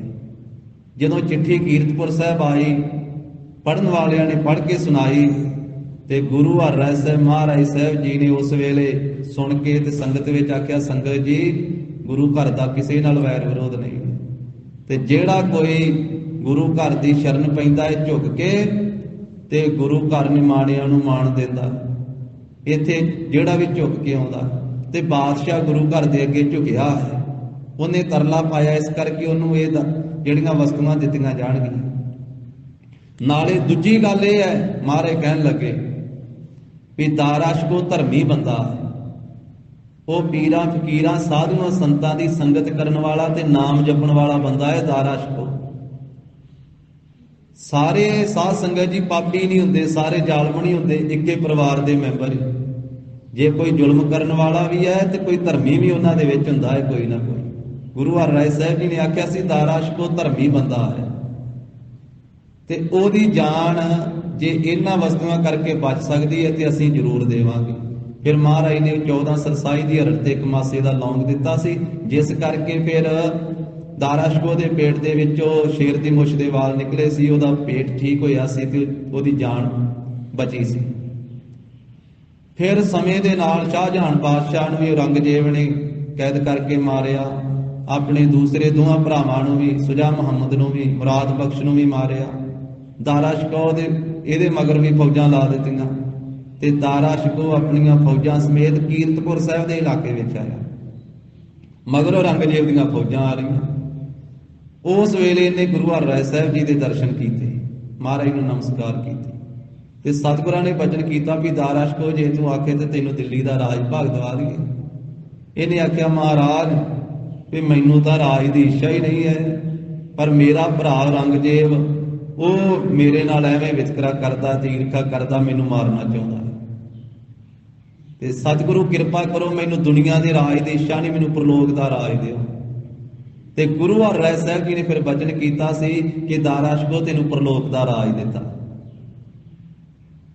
ਇਹ ਸੱਚੇ ਪਾਤਸ਼ਾਹ ਨੇ ਕਿਰਪਾ ਕੀਤੀ। ਫਿਰ ਸਮੇਂ ਦੇ ਨਾਲ ਔਰੰਗਜ਼ੇਬ ਨੇ ਦਾਰਾਸ਼ਕੋ ਨੂੰ ਖਰੜ ਦੇ ਇਲਾਕੇ ਵਿੱਚੋਂ, ਜੋ ਮੁਹਾਲੀ ਦੇ ਉਰਲੇ ਪਾਸੇ ਖਰੜ ਦਾ ਇਲਾਕਾ ਹੈ ਨਾ, ਇੱਥੋਂ ਦਾਰਾਸ਼ਕੋ ਨੂੰ ਫੜ ਲਿਆ ਸੀ ਤੇ ਫੜ ਕੇ ਫਿਰ ਦਿੱਲੀ ਦੇ ਵਿੱਚ ਉਹਨੇ ਦਾਰਾਸ਼ਕੋ ਦਾ ਸੀਸ ਧੜ ਤੋਂ ਵੱਖਰਾ ਕਰ ਦਿੱਤਾ ਸੀ, ਕਤਲ ਕਰਵਾ ਦਿੱਤਾ ਸੀ। ਉਦੋਂ ਮਗਰੋਂ ਔਰੰਗਜ਼ੇਬ ਨੇ ਚਿੱਠੀ ਲਿਖੀ ਸੀ 7ਵੇਂ ਪਾਤਸ਼ਾਹ ਨੂੰ ਵੀ ਮੈਂ ਸੁਣਿਆ ਤੁਸੀਂ ਮੇਰੇ ਭਰਾ ਦਾਰੇ ਨੂੰ ਪ੍ਰਲੋਕ ਦਾ ਰਾਜ ਦਿੱਤਾ, ਭਿਸ਼ਤ ਦਾ ਰਾਜ ਦਿੱਤਾ ਹੈ, ਮੈਂ ਤਾਂ ਉਹਦਾ ਸਿਰ ਲਾਹ ਦਿੱਤਾ, ਧੜ ਤੋਂ ਵੱਖਰਾ ਕਰ ਦਿੱਤਾ ਹੈ, ਮੈਨੂੰ ਵਿਖਾਓ ਕਿਹੜਾ ਰਾਜ ਤੁਸੀਂ ਦਿੱਤਾ ਹੈ। ਉਹ ਚਿੱਠੀ ਦਾ ਜਵਾਬ ਗੁਰੂ ਹਰਿਰਾਏ ਸਾਹਿਬ ਮਹਾਰਾਜ ਨੇ ਫਿਰ ਚਿੱਠੀ ਦੇ ਰੂਪ ਵਿੱਚ ਦਿੱਤਾ ਸੀ ਵੀ ਔਰੰਗਜ਼ੇਬ ਜੇ ਤੂੰ ਆਪਣੇ ਭਰਾ ਦਾ ਰਾਜ ਵੇਖਣਾ ਚਾਹਣਾ ਹੈ ਨਾ ਤੇ ਅੱਜ ਰਾਤ ਨੂੰ ਆਪਣੇ ਭਰਾ ਦਾਰਾਸ਼ਕੋ ਨੂੰ ਯਾਦ ਕਰਦਿਆਂ ਹੋਇਆਂ ਸੌਂ ਜਾਵੀਂ, ਤੈਨੂੰ ਦਿਸ ਪਵੇਗਾ। ਜਦੋਂ ਰਾਤ ਨੂੰ ਚੇਤੇ ਕਰਦਿਆਂ ਹੋਇਆਂ ਸੁੱਤਾ ਤੇ ਕੀ ਵੇਖਿਆ ਵੀ ਬੜਾ ਸੋਹਣਾ ਮਹਿਲ ਹੈ, ਸੋਹਣਾ ਸਿੰਘਾਸਣ ਹੈ ਤੇ ਉਸ ਸਿੰਘਾਸਣ ਉੱਤੇ ਦਾਰਾਸ਼ਕੋ ਬੈਠਾ ਹੈ ਤੇ ਉਹਦੇ ਤੇ ਚੌਰ ਝੁੱਲ ਰਿਹਾ ਹੈ। ਸਭਾ ਲੱਗੀ ਹੈ ਤੇ ਹੱਥ ਜੋੜ ਕਰਕੇ ਮੰਤਰੀ ਸੰਤਰੀ ਉਹਦੇ ਸਾਹਮਣੇ ਖਲੋਤੇ ਆ, ਉਹ ਰਾਜ ਭਾਗ ਕਰਨ ਡਿਆ ਤੇ ਆਪਣੀ ਹਾਲਤ ਵੇਖੀ ਵੀ ਗੰਦਗੀ ਦੀ ਵਿਸ਼ਟਾ ਦੀ ਟੋਕਰੀ ਹੈ, ਉਹ ਸਿਰ ਦੇ ਉੱਤੇ ਹੈ ਤੇ ਸੜਕ ਦੇ ਉੱਤੇ ਗਲੀ ਦੇ ਉੱਤੇ ਤੁਰਿਆ ਜਾ ਰਿਹਾ ਹੈ ਉਧਰ ਨੂੰ ਜਿੱਥੇ ਉਹ ਰਾਜ ਭਾਗ, ਅਗਲੇ ਪਾਸਿਓਂ ਸਿਪਾਹੀ ਝਿੜਕਦੇ ਆ ਤੇ ਉਹ ਗੰਦਗੀ ਉੱਤੋਂ ਮੀਂਹ ਪੈ ਰਿਹਾ ਤੇ ਜਿਹੜੀ ਗੰਦਗੀ ਹੈ ਨਾ, ਵਿਸ਼ਟਾ ਹੈ, ਉਹ ਚੋ ਚੋ ਕੇ ਸਿਰ ਥਾਣੀ, ਅੱਖਾਂ ਥਾਣੀ, ਕੰਨਾਂ ਥਾਣੀ, ਨੱਕ ਥਾਣੀ, ਮੂੰਹ ਥਾਣੀ ਹੋ ਕੇ ਥੱਲੇ ਡਿੱਗਦੀ ਪਈ ਹੈ। ਇਸ ਤਰ੍ਹਾਂ ਦੀ ਹਾਲਤ ਹੈ। ਉਹ ਸੁਪਨੇ ਵਿੱਚ ਇਹਨੂੰ ਆਪਣੀ ਹਾਲਤ ਵੀ ਦਿਸੀ ਸੀ ਤੇ ਦਾਰਾਸ਼ਕੋ ਦੀ ਹਾਲਤ ਵੀ ਦਿਸੀ ਸੀ। ਤੋ ਸਤਿਗੁਰੂ ਹਰਿਰਾਏ ਸਾਹਿਬ ਮਹਾਰਾਜ ਸਾਹਿਬ ਜੀ ਦੀਆਂ ਬਖਸ਼ਿਸ਼ਾਂ ਬੇਨਤੀ ਹਨ ਸਾਧ ਸੰਗਤ ਜੀ, ਜਿਨ੍ਹਾਂ ਸਤਿਗੁਰਾਂ ਨੇ 31 ਸਾਲ ਦੀ ਸਾਰੀ ਸਰੀਰ ਕਾਰਬਲਾ ਦੇ ਵਿੱਚ 17 ਸਾਲ ਮਹਾਰਾਜ ਸਾਹਿਬ ਜੀ ਨੇ ਗੁਰਿਆਈ ਕਰਕੇ ਬੇਅੰਤ ਜੀਵਾਂ ਤੇ ਪਰਉਪਕਾਰ ਕੀਤੇ, ਨਾਮ ਬਾਣੀ ਨਾਲ ਜੋੜਿਆ। ਧੰਨ ਸ੍ਰੀ ਗੁਰੂ ਅਮਰਦਾਸ ਸਾਹਿਬ ਜੀ ਮਹਾਰਾਜ ਆਨੰਦ ਸਾਹਿਬ ਦੀ 24 ਨੰਬਰ ਦੀ ਪੌੜੀ ਦੇ ਵਿੱਚ ਸਤਿਗੁਰੂ ਜੀ ਬਖਸ਼ਿਸ਼ ਕਰਦੇ ਹਨ। ਵਾਹਿਗੁਰੂ ਸਾਹਿਬ ਜੀ, ਸਤਿਗੁਰੂ ਬਿਨਾ ਹੋਰ ਕੱਚੀ ਹੈ ਬਾਣੀ। ਧੰਨ ਸ੍ਰੀ ਗੁਰੂ ਅਮਰਦਾਸ ਸਾਹਿਬ ਜੀ ਮਹਾਰਾਜ ਫਰਮਾਉਂਦੇ ਹਨ ਕਿ ਗੁਰਸਿੱਖੋ, ਸਤਿਗੁਰੂ ਜੀ ਦੀ ਬਾਣੀ ਤੋਂ ਬਿਨਾ ਹੋਰ ਜਿਹੜੀ ਬਾਣੀ ਹੈ ਨਾ, ਉਹ ਕੱਚੀ ਬਾਣੀ ਹੈ। ਸਤਿਗੁਰੂ ਜੀ ਦੀ ਬਾਣੀ ਸੱਚੀ ਬਾਣੀ ਹੈ। ਜਿਵੇਂ 23ਵੀਂ ਪੌੜੀ ਵਿੱਚ ਪਿਛੇ ਮਹਾਰਾਜ ਨੇ ਕਿਹਾ ਸੀ, ਆਵੋ ਸਿੱਖ ਸਤਿਗੁਰੂ ਕੇ ਪਿਆਰਿਓ ਗਾਵੋ ਸੱਚੀ ਬਾਣੀ। ਬਾਣੀ ਦਾ ਗਾਵੋ ਗੁਰੂ ਕੇਰੀ, ਬਾਣੀਆਂ ਸਿਰ ਬਾਣੀ, ਜਿਨ ਕੋ ਨਦਰ ਕਰਮ ਹੋਵੇ ਹਿਰਦੈ ਤਿਨਾ ਸਮਾਣੀ। ਪੀਵਹੁ ਅੰਮ੍ਰਿਤ ਸਦਾ ਰਹੋ, ਹਰ ਰੰਗ ਜਪਿਓ ਸਾਰਿਗ ਪਾਣੀ। ਕਹੈ ਨਾਨਕ ਸਦਾ ਗਾਵੋ ਇਹ ਸੱਚੀ ਬਾਣੀ। ਜੋ ਸਤਿਗੁਰੂ ਜੀ ਦੀ ਉਚਾਰਨ ਕੀਤੀ ਹੋਈ ਬਾਣੀ ਉਹ ਸੱਚੀ ਬਾਣੀ ਹੈ। ਜੋ ਸਤਿਗੁਰੂ ਜੀ ਨੇ ਪ੍ਰਵਾਨ ਕੀਤੀ ਬਾਣੀ ਉਹ ਸੱਚੀ ਬਾਣੀ ਹੈ। ਜਿਵੇਂ ਸਤਿਗੁਰੂ ਜੀ ਨੇ ਪ੍ਰਵਾਨ ਕੀਤੀ ਹੈ ਬਾਣੀ ਭਗਤਾਂ ਦੀ ਬਾਣੀ ਆਪਣੇ ਬਰਾਬਰ ਲਿਖਾਈ ਹੈ, ਜਿਵੇਂ ਗੁਰਸਿੱਖਾਂ ਦੀ ਬਾਣੀ ਆਪਣੇ ਬਰਾਬਰ ਲਿਖਾਈ ਹੈ, ਜਿਵੇਂ ਮਹਾਰਾਜ ਨੇ ਭੱਟ ਸਾਹਿਬਾਨਾਂ ਦੀ ਬਾਣੀ ਆਪਣੇ ਬਰਾਬਰ ਲਿਖਾਈ ਹੈ, ਉਹ ਤਾਂ ਸੱਚੀ ਬਾਣੀ ਹੈ, ਗੁਰੂ ਸਾਹਿਬ ਨੇ ਪ੍ਰਵਾਨ ਕੀਤੀ। ਜਿਵੇਂ ਭਾਈ ਗੁਰਦਾਸ ਸਾਹਿਬ ਜੀ ਦੀਆਂ ਵਾਰਾਂ ਕਬਿਤ ਸਵਈਏ, ਭਾਈ ਨੰਦ ਲਾਲ ਸਾਹਿਬ ਜੀ ਦੀ ਬਾਣੀ ਹੈ, ਰਹਿਤਨਾਮੇ ਹਨ। ਜਿਹੜੀ ਬਾਣੀ ਨੂੰ ਗੁਰੂ ਜੀ ਨੇ ਪ੍ਰਵਾਨ ਕਰ ਲਿਆ ਉਹ ਸੱਚੀ ਬਾਣੀ ਹੈ। ਜਿਵੇਂ ਗੁਰੂ ਗੋਬਿੰਦ ਸਿੰਘ ਮਹਾਰਾਜ ਜੀ ਦੀ ਬਾਣੀ ਹੈ, ਉਹ ਸਾਰੀ ਬਾਣੀ ਸੱਚੀ ਬਾਣੀ ਹੈ, ਗੁਰੂ ਕਲਗੀਧਰ ਪਾਤਸ਼ਾਹ ਦੀ ਬਾਣੀ। ਪਰ ਸਤਿਗੁਰੂ ਜੀ ਦੇ ਸਿਧਾਂਤ ਤੋਂ ਉਲਟ ਜਿਹੜੀ ਹੋਰ ਬਾਣੀ ਹੈ ਨਾ, ਸੰਸਾਰ ਦੇ ਵਿੱਚ ਕਈਆਂ ਕਵੀਆਂ ਨੇ ਆਪਣੀਆਂ ਬਾਣੀਆਂ ਬਣਾਈਆਂ, ਕਈਆਂ ਨੇ ਆਪਣੇ ਆਪ ਨੂੰ ਸਤਿਗੁਰੂ ਕਹਾਇਆ, ਕਿਉਂਕਿ ਪੂਰਾ ਗੁਰਬਾਣੀ ਵਿੱਚ ਪੂਰੇ ਗੁਰੂ ਦਾ ਵੀ ਜ਼ਿਕਰ ਹੈ ਤੇ ਅਧੂਰੇ ਦਾ ਵੀ ਜ਼ਿਕਰ ਹੈ। ਇੱਕ ਹੈ ਸੱਚਾ ਗੁਰੂ, ਇੱਕ ਹੈ ਕੱਚਾ ਗੁਰੂ, ਇੱਕ ਹੈ ਪੂਰਾ ਗੁਰੂ, ਇੱਕ ਹੈ ਅਧੂਰਾ ਗੁਰੂ, ਇੱਕ ਹੈ ਸੱਚੀ ਬਾਣੀ, ਇੱਕ ਹੈ ਕੱਚੀ ਬਾਣੀ। ਸੱਚੇ ਗੁਰੂ ਦੀ ਬਾਣੀ ਸੱਚੀ ਬਾਣੀ ਤੇ ਕੱਚੇ ਗੁਰੂ ਦੀ ਬਾਣੀ ਕੱਚੀ ਬਾਣੀ। ਹੁਣ ਸੰਸਾਰ ਦੇ ਵਿੱਚ ਦੋਵੇਂ ਪੱਖ ਹੀ ਚੱਲਦੇ ਆ। ਮਹਾਰਾਜ ਸਾਹਿਬ ਜੀ ਨੇ ਦੋਵਾਂ ਪੱਖਾਂ ਦੀ ਵਿਚਾਰ ਅੰਮ੍ਰਿਤ ਬਾਣੀ ਵਿੱਚ ਦਿੱਤੀ ਹੈ। ਇਸ ਕਰਕੇ ਜਿਹੜੇ ਸੰਸਾਰ ਦੇ ਵਿੱਚ ਆਪਣੇ ਆਪ ਨੂੰ ਕਈ ਗੁਰੂ ਕਹਾਈ ਜਾਂਦੇ, ਉਹ ਆਪਣੀਆਂ ਬਾਣੀਆਂ ਵੀ ਰਚ ਲੈਂਦੇ, ਜਾਂ ਕਿਸੇ ਨੂੰ ਪੈਸੇ ਦੇ ਕਰਕੇ ਦੂਜੇ ਤੋਂ ਲਿਖਾ ਲੈਂਦੇ, ਕਵਿਤਾ ਬਣਵਾ ਲੈਂਦੇ। ਉਹ ਗੁਰੂ ਵੀ ਕੱਚੇ ਤੇ ਉਹਨਾਂ ਦੀਆਂ ਬਾਣੀਆਂ ਵੀ ਕੱਚੀਆਂ। ਤਾਂ ਮਹਾਰਾਜ ਕਹਿੰਦੇ ਜੋ ਸਤਿਗੁਰੂ ਜੀ ਦੇ ਸਿਧਾਂਤ ਤੋਂ ਬਿਨਾਂ ਹੋਰ ਬਾਣੀ ਹੈ ਨਾ, ਸਤਿਗੁਰੂ ਬਿਨਾਂ ਹੋਰ ਕੱਚੀ ਹੈ ਬਾਣੀ, ਉਹ ਬਾਣੀ ਕੱਚੀ ਹੈ, ਉਹ ਸਿਧਾਂਤ ਤੋਂ ਰਹਿਤ ਹੈ।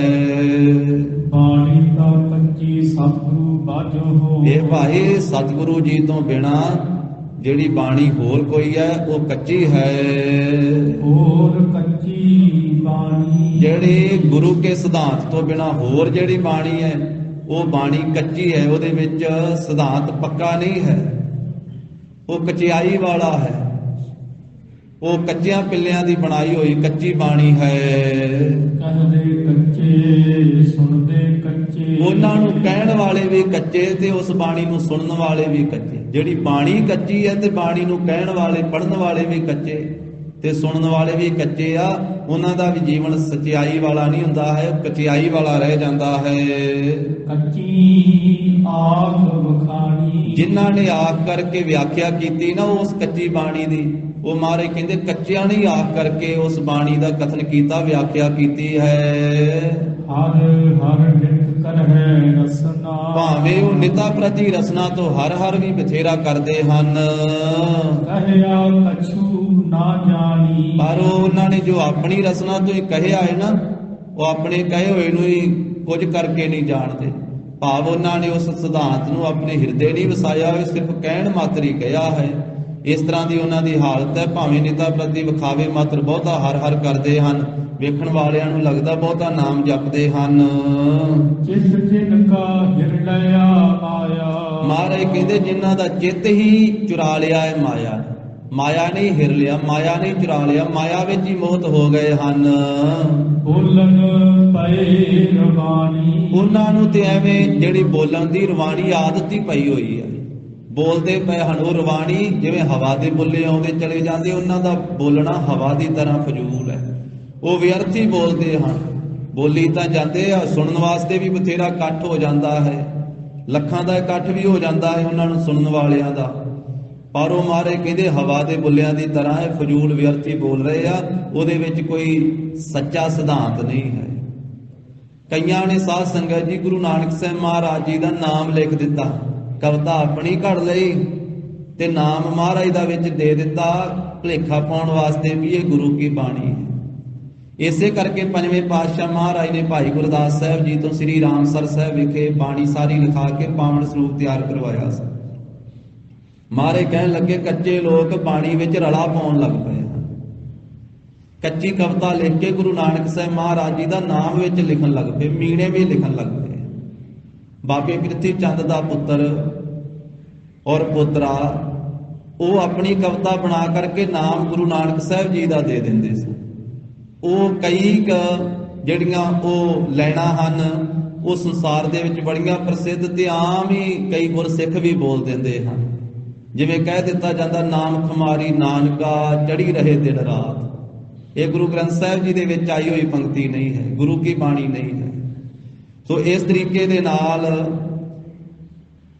ਇਹ ਭਾਈ ਪਾਰੋ ਜੀ ਵਾਲੇ ਸਰੂਪਾਂ 'ਚ ਕਈਆਂ ਗੁਰਮੁਖਾਂ ਨੇ ਦੱਸਿਆ ਹੈ ਕਿ ਉਹਦੇ ਵਿੱਚ ਇਹ ਸ਼ਬਦ ਜਿਹੜੇ ਵਾਧੂ ਪਾਏ ਹੋਏ ਉੱਥੇ ਹੈ, ਪਰ ਇਹ ਕਚਿਆਈ ਵਾਲੇ ਹੀ ਹਨ। ਜਿਵੇਂ ਕਈਆਂ ਨੇ ਇਸ ਤਰ੍ਹਾਂ ਦੇ ਨਾਲ ਵੀ ਬੋਲਦੇ ਹਨ, ਨਾਨਕ ਨੀਵਾ ਜੋ ਚੱਲੇ ਲੱਗੇ ਨਾ ਤੱਤੀ ਵਾਓ।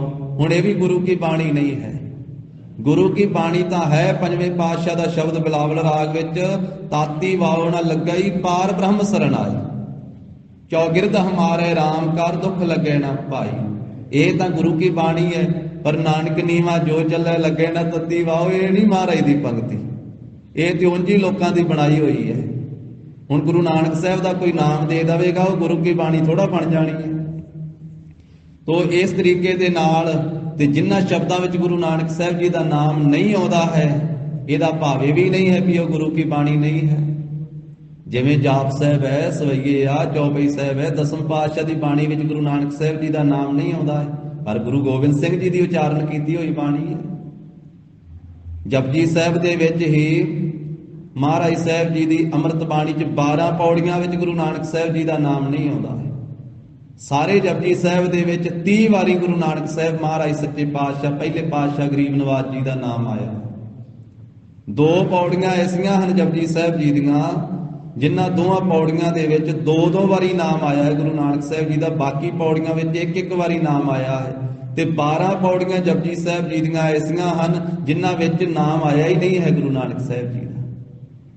ਇਹ ਤਾਂ ਗੁਰੂ ਸਾਹਿਬ ਜੀ ਦੀ ਮੌਜ ਹੈ, ਗੁਰੂ ਸਾਹਿਬ ਜੀ ਦੀ ਇੱਛਾ ਹੈ, ਗੁਰੂ ਸਾਹਿਬ ਜੀ ਦੀ ਸੁਤੰਤਰਤਾ ਹੈ। ਆਪ ਮਰਜ਼ੀ ਦੇ ਮਾਲਕ, ਭਾਣੇ ਦੇ ਮਾਲਕ ਹਨ। ਕਿਸੇ ਸ਼ਬਦ ਵਿੱਚ ਆਪਣਾ ਨਾਮ ਦਿੰਦੇ ਆ, ਕਿਸੇ ਵਿੱਚ ਨਹੀਂ ਵੀ ਮਾਰੇ ਵਿਚਾਰਨ ਕਰਦੇ। ਜਿਵੇਂ ਰਾਗਮਾਲਾ ਦੇ ਵਿੱਚ ਗੁਰੂ ਸਾਹਿਬ ਜੀ ਦਾ ਨਾਮ ਨਹੀਂ ਆਇਆ, ਪਰ ਗੁਰੂ ਕੀ ਬਾਣੀ ਹੈ। ਪਰ ਜਿਹੜੀ ਗੁਰੂ ਕੇ ਸਿਧਾਂਤ ਤੋਂ ਉਲਟ ਬਾਣੀ ਹੈ, ਮਹਾਰਾਜ ਕਹਿੰਦੇ ਵੀ ਉਹ ਕਹਿਣ ਵਾਲੇ ਵੀ ਕੱਚੇ, ਸੁਣਨ ਵਾਲੇ ਵੀ ਕੱਚੇ, ਉਹਦੀ ਵਿਆਖਿਆ ਕਰਨ ਵਾਲੇ ਕੱਚਿਆਂ ਨੇ ਵਿਆਖਿਆ ਕੀਤੀ ਹੈ। ਤੇ ਉਹਨਾਂ ਦਾ ਚਿੱਤ ਜਿਹੜਾ ਉਹ ਮਾਇਆ ਨੇ ਹਿਰ ਲਿਆ। ਜੋ ਕੁਝ ਬੋਲਦੇ ਆ ਉਹ ਹਵਾ ਦੇ ਬੁੱਲਿਆਂ ਦੀ ਤਰ੍ਹਾਂ ਐਵੇਂ ਫਜ਼ੂਲ ਹੀ ਬੋਲਦੇ ਪਏ, ਉਹਦਾ ਕੋਈ ਬੋਲਣ ਦਾ ਅਸਰ ਨਹੀਂ ਹੈ। ਕਹੈ ਨਾਨਕ ਸਤਿਗੁਰੂ ਬਾਝੋ, ਕਹਿੰਦੇ ਹਨ ਧੰਨ ਸ੍ਰੀ ਗੁਰੂ ਅਮਰਦਾਸ ਸਾਹਿਬ ਜੀ ਕਿ ਸਤਿਗੁਰੂ ਜੀ ਤੋਂ ਬਿਨਾਂ, ਸਤਿਗੁਰੂ ਬਾਝੋ, ਸੱਚੇ ਗੁਰੂ ਦੀ ਬਾਣੀ ਤੋਂ ਬਿਨਾਂ ਹੋਰ ਕੱਚੀ ਬਾਣੀ, ਹੋਰ ਜਿਹੜੀ ਬਾਣੀ ਹੈ ਨਾ ਉਹ ਕੱਚੀ ਹੀ ਬਾਣੀ ਹੈ। ਪੰਚਮ ਪਾਤਸ਼ਾਹ ਜਦੋਂ ਬਾਣੀ ਲਿਖਾ ਰਹੇ ਸੀ ਸ੍ਰੀ ਰਾਮਸਰ ਸਾਹਿਬ ਵਾਲੇ ਸਥਾਨ ਤੇ 4 ਭਗਤ ਆ ਗਏ ਲਾਹੌਰ ਤੋਂ। ਇੱਕ ਦਾ ਨਾਮ ਸੀ ਕਾन्हा, ਦੂਜੇ ਦਾ ਨਾਮ ਸੀ ਪੀਲੂ, ਤੀਜੇ ਦਾ ਨਾਮ ਸੀ ਛੱਜੂ ਤੇ ਚੌਥੇ ਦਾ ਨਾਮ ਸੀ ਸ਼ਾਹ ਹੁਸੈਨ। ਚਾਰੇ ਆਪਣੇ ਆਪ ਨੂੰ ਭਗਤ ਕਹਾਉਂਦੇ ਸੀ। ਭਗਤ ਹੋ ਜਾਣਾ ਜਾਂ ਵਾਹਿਗੁਰੂ ਜੀ ਨੇ ਬਣਾ ਦੇਣਾ ਉਹ ਵੱਖਰੀ ਗੱਲ ਹੈ, ਪਰ ਆਪਣੇ ਆਪ ਨੂੰ ਕਹਾਉਣਾ ਇੱਕ ਵੱਖਰੀ ਗੱਲ ਹੈ। ਉਹ ਆਪੇ ਹੀ ਕਹਾਉਂਦੇ ਸੀ ਆਪਣੇ ਆਪ ਨੂੰ ਭਗਤ, ਆਪੇ ਹੀ ਆਪਣੀ ਮਹਿਮਾ ਕਰਦੇ ਸੀ। ਗੁਰੂ ਸਾਹਿਬ ਪਾਸ ਆ ਗਏ, ਨਮਸਕਾਰ ਕੀਤੀ, ਹੰਕਾਰ ਜੇ ਦੇ ਨਾਲ ਕਾन्हा ਬੋਲਿਆ, ਕਹਿੰਦਾ ਮਹਾਰਾਜ ਅਸੀਂ ਸੁਣਿਆ ਹੈ ਤੁਸੀਂ ਬਾਣੀ ਲਿਖਾ ਰਹੇ ਹੋ। ਸਤਿਗੁਰੂ ਕਹਿੰਦੇ ਠੀਕ ਹੀ ਸੁਣਿਆ ਹੈ, ਬਾਣੀ ਲਿਖਾ ਰਹੇ ਹਾਂ। ਤੇ ਤੁਸੀਂ ਉਹਨਾਂ ਭਗਤਾਂ ਦੀ ਬਾਣੀ ਲਿਖਾ ਰਹੇ ਹੋ ਜਿਹੜੇ ਸਦੀਆਂ ਪਹਿਲਾਂ ਹੋ ਗੁਜਰੇ ਆ, ਤੇ ਅਸੀਂ ਤੁਹਾਡੇ ਸਾਹਮਣੇ ਜਿਉਂਦੇ ਜਾਗਦੇ ਭਗਤ ਲਾਹੌਰ 'ਚ ਬੈਠੇ ਤੁਹਾਡੇ ਨੇੜੇ, ਸਾਨੂੰ ਸੱਦਿਆ ਹੀ ਨਹੀਂ, ਸਾਨੂੰ ਬੁਲਾਇਆ ਹੀ ਨਹੀਂ, ਅਸੀਂ ਆਪੇ ਹੀ ਚੱਲ ਕੇ ਆਏ ਹਾਂ। ਮਹਾਰਾਜ ਸਾਡੀ ਬਾਣੀ ਵੀ ਲਿਖਾਓ ਆਪਣੇ ਗ੍ਰੰਥ ਦੇ ਵਿੱਚ। ਕਹਿਣ ਲੱਗੇ ਸੁਣਾਓ, ਜੇ ਤਾਂ ਬਾਣੀ ਗੁਰੂ ਆਸ਼ੇ ਮੁਤਾਬਕ ਠੀਕ ਹੋਈ, ਸਿਧਾਂਤ ਠੀਕ ਹੋਇਆ ਫਿਰ ਲਿਖਾਵਾਂਗੇ, ਜੇ ਨਾ ਠੀਕ ਹੋਇਆ ਫਿਰ ਨਹੀਂ ਲਿਖਾਵਾਂਗੇ। ਪਹਿਲੋਂ ਕਾन्हे ਨੂੰ ਕਹਿਣ ਲੱਗੇ ਵੀ ਚਲੋ ਸੁਣਾਓ ਜੀ, ਤੇ ਕਾन्हा ਬੋਲਿਆ, ਕਹਿੰਦਾ ਉਹੀ ਰੇ ਮੈਂ ਉਹੀ ਰੇ, ਜਾ ਕੋ ਵੇਦ ਪੁਰਾਣ ਸਭ ਗਾਵੇ, ਅੰਤ ਨਾ ਪਾਵਤ ਕੋਈ ਰੇ, ਜਾ ਕੋ ਨਾਰਦ ਸਾਰਦ ਸੇਵੈ, ਸੇਵੈ ਦੇਵੀ ਦੇਵਾ ਰੇ, ਕਹਿ ਕਾन्हा ਮਮ ਅਸ ਸਰੂਪ ਹੈ, ਪਰੰਪਰਿਆ ਲਾਖਿਆ ਭੇਵਾ ਰੇ। ਸਤਿਗੁਰੂ ਕਹਿੰਦੇ ਗੱਲ ਤਾਂ ਠੀਕ ਆ ਵੀ ਜੀਵ ਤਾਂ ਪਰਮੇਸ਼ਰ ਇੱਕ ਰੂਪ ਹੀ ਆ, ਪਰ ਤੇਰੇ ਇਹ ਬੋਲ ਬਾਣੀ ਦੇ ਵਿੱਚ ਹੰਕਾਰ ਮਿਲਿਆ ਹੋਇਆ, ਤੇਰੀ ਭਾਵਨਾ ਠੀਕ ਨਹੀਂ ਹੈ। ਇਹ ਹੰਕਾਰ ਵਾਲੀ ਤੇਰੀ ਬਾਣੀ ਇਹ ਲਿਖਾਉਣ ਯੋਗ ਨਹੀਂ। ਗੁਰੂ ਆਸ਼ੇ ਮੁਤਾਬਕ ਗੁਰੂ ਸਿਧਾਂਤ ਮੁਤਾਬਕ ਇਹ ਠੀਕ ਨਹੀਂ ਹੈ, ਨਹੀਂ ਲਿਖਾਈ ਜਾ ਸਕਦੀ। ਦੂਜੇ ਨੂੰ ਆਖਿਆ ਤੂੰ ਸੁਣਾ ਭਾਈ ਆਪਣੀ ਬਾਣੀ। ਉਹ ਕਹਿਣ ਲੱਗਾ ਪੀ ਲੋ ਅਸਾਂ ਨਾਲੋਂ ਸੇ ਭਲੇ ਜੰਮਦਿਆਂ ਜੋ ਮੋਏ, ਉਹਨਾਂ ਚਿੱਕੜ ਪਾਵਣਾ ਬੋੜਿਆ ਨਾ ਆਲੂਦ ਭਏ। ਮਹਾਰਾਜ ਕਹਿੰਦੇ ਤੇਰਾ ਸਿਧਾਂਤ ਤੇ ਬਹੁਤਾ ਹੀ ਜ਼ਿਆਦਾ ਉਲਟ ਹੈ। ਤੂੰ ਕਹਿੰਦਾ ਜੰਮਣ ਤੋਂ ਪਹਿਲਾਂ ਹੀ ਮਰ ਜਾਣਾ, ਕਹਿੰਦਾ ਵੀ ਸਾਡੇ ਨਾਲ ਉਹ ਚੰਗੇ ਜਿਹਨਾਂ ਨੇ ਜਨਮ ਹੀ ਨਹੀਂ ਲਿਆ। ਪੀਲੂ ਨੇ ਇਹ ਆਖਿਆ ਜਿਹੜੇ ਜੰਮਣ ਤੋਂ ਪਹਿਲਾਂ ਹੀ ਮਰ ਗਏ। ਮਹਾਰਾਜ ਕਹਿੰਦੇ ਚੰਗੀ ਗੱਲ ਕਰਦਾ ਵੀ ਜੰਮਣ ਤੋਂ ਪਹਿਲਾਂ ਹੀ ਜਿਹੜੇ ਮਰ ਗਏ ਉਹ ਚੰਗੇ। ਮਹਾਰਾਜ ਕਹਿੰਦੇ ਅਸੀਂ ਕਹਿ ਰਹੇ ਆ ਵੀ ਭਾਈ ਪ੍ਰਾਪਤ ਮਾਨੁਖ ਦੇ ਹੁਰੀਆ, ਗੋਬਿੰਦ ਮਿਲਣ ਕੀ ਇਹ ਤੇਰੀ ਪਰੀਆ। ਵੀ ਮਨੁੱਖਾ ਜਨਮ ਜਿਨ੍ਹਾਂ ਨੂੰ ਮਿਲਿਆ ਵਾ ਇਹਦੇ ਚ ਨਾਮ ਜਪਣ ਸੇਵਾ ਸਿਮਰਨ ਕਰਨ ਤੇ ਗੋਬਿੰਦ ਨਾਲ ਮਿਲਣ ਦੀ ਵਾਰੀ ਆ। ਤੂੰ ਕਹਿੰਦਾ ਉਹ ਚੰਗੇ ਜਿਹੜੇ ਜੰਮਣ ਤੋਂ ਪਹਿਲਾਂ ਮਰ ਗਏ। ਨਹੀਂ, ਇਹ ਵੀ ਨਹੀਂ ਲਿਖਾਈ ਜਾ ਸਕਦੀ। ਤੀਜੇ ਦੀ ਵਾਰੀ ਆਈ ਛੱਜੂ ਦੀ, ਕਹਿਣ ਲੱਗੇ ਵੀ ਚਲੋ ਤੁਸੀਂ ਸੁਣਾਓ ਭਗਤ ਜੀ। ਤੇ ਛੱਜੂ ਬੋਲਿਆ, ਕਹਿਣ ਲੱਗਾ ਕਾਗਦ ਸੰਦੀ ਪੂਤਲੀ ਤਉ ਨਾ ਤ੍ਰਿਆ ਨਿਹਾਰ, ਯੋਂ ਹੀ ਮਾਰ ਲਜਾਵਹੀ ਜਥਾ ਬਿਲੋਚਣ ਧਾਰ। ਉਹਨੇ ਆਖਿਆ ਵੀ ਇਸਤਰੀ ਕਾਗਜ਼ ਦੀ ਵੀ ਬਣੀ ਹੋਵੇ ਤਾਂ ਵੀ ਨਹੀਂ ਵੇਖਣਾ ਚਾਹੀਦਾ। ਤੇ ਮਹਾਰਾਜ ਕਹਿੰਦੇ ਵੀ ਅਸੀਂ ਤੇ ਗੁਰਸਿੱਖਾਂ ਨੂੰ ਗ੍ਰਸਤੀ ਬਣਾ ਕੇ ਤੇ ਗ੍ਰਸਤ ਵਿੱਚ ਰਹਿ ਕੇ ਨਾਮ ਜਪਣ ਦਾ ਉਪਦੇਸ਼ ਦਿੱਤਾ ਵੀ ਗ੍ਰਸਤ ਵਿੱਚ ਰਹਿ ਕੇ ਨਿਰਲੇਪ ਰਹਿਣਾ। ਤੂੰ ਕਹਿੰਦਾ ਕਾਗਜ਼ ਦੀ ਬਣੀ ਹੋਈ ਵੀ ਨਹੀਂ ਵੇਖਣੀ, ਤੇਰਾ ਵੀ ਸਿਧਾਂਤ ਠੀਕ ਨਹੀਂ ਹੈ। ਫਿਰ ਆ ਗਈ ਵਾਰੀ ਚੌਥੇ ਦੀ, ਸ਼ਾਹ ਹੁਸੈਨ ਦੀ। ਉਹਨੂੰ ਕਹਿਣ ਲੱਗੇ ਵੀ ਸੁਣਾ ਆਪਣੀ ਬਾਣੀ। ਤੇ ਸ਼ਾਹ ਹੁਸੈਨ ਬੋਲਿਆ, ਕਹਿੰਦਾ ਚੁੱਪ ਵੇ ਅੜਿਆ, ਚੁੱਪ ਵੇ ਅੜਿਆ, ਬੋਲਣ ਦੀ ਨਹੀਂ ਜਾਏ ਵੇ ਅੜਿਆ ਸੱਜਣਾ, ਬੋਲਣ ਦੀ ਜਾਏ ਨਾਹੀ ਅੰਦਰ ਬਾਹਰ ਹਿੱਕਾ ਸਾਈਂ, ਕਿਸ ਨੂੰ ਆਖ ਸੁਣਾਈ ਇੱਕੋ ਦਿਲਬਰ ਸਭ ਘਟ ਰਵਿਆ, ਦੂਜੀ ਨਹੀਂ ਕਦਾਈ ਕਹਿ ਹੁਸੈਨ ਫਕੀਰ ਨਿਮਾਣਾ, ਸਤਿਗੁਰ ਥੋਂ ਬਲ ਬਲ ਜਾਹੀਂ।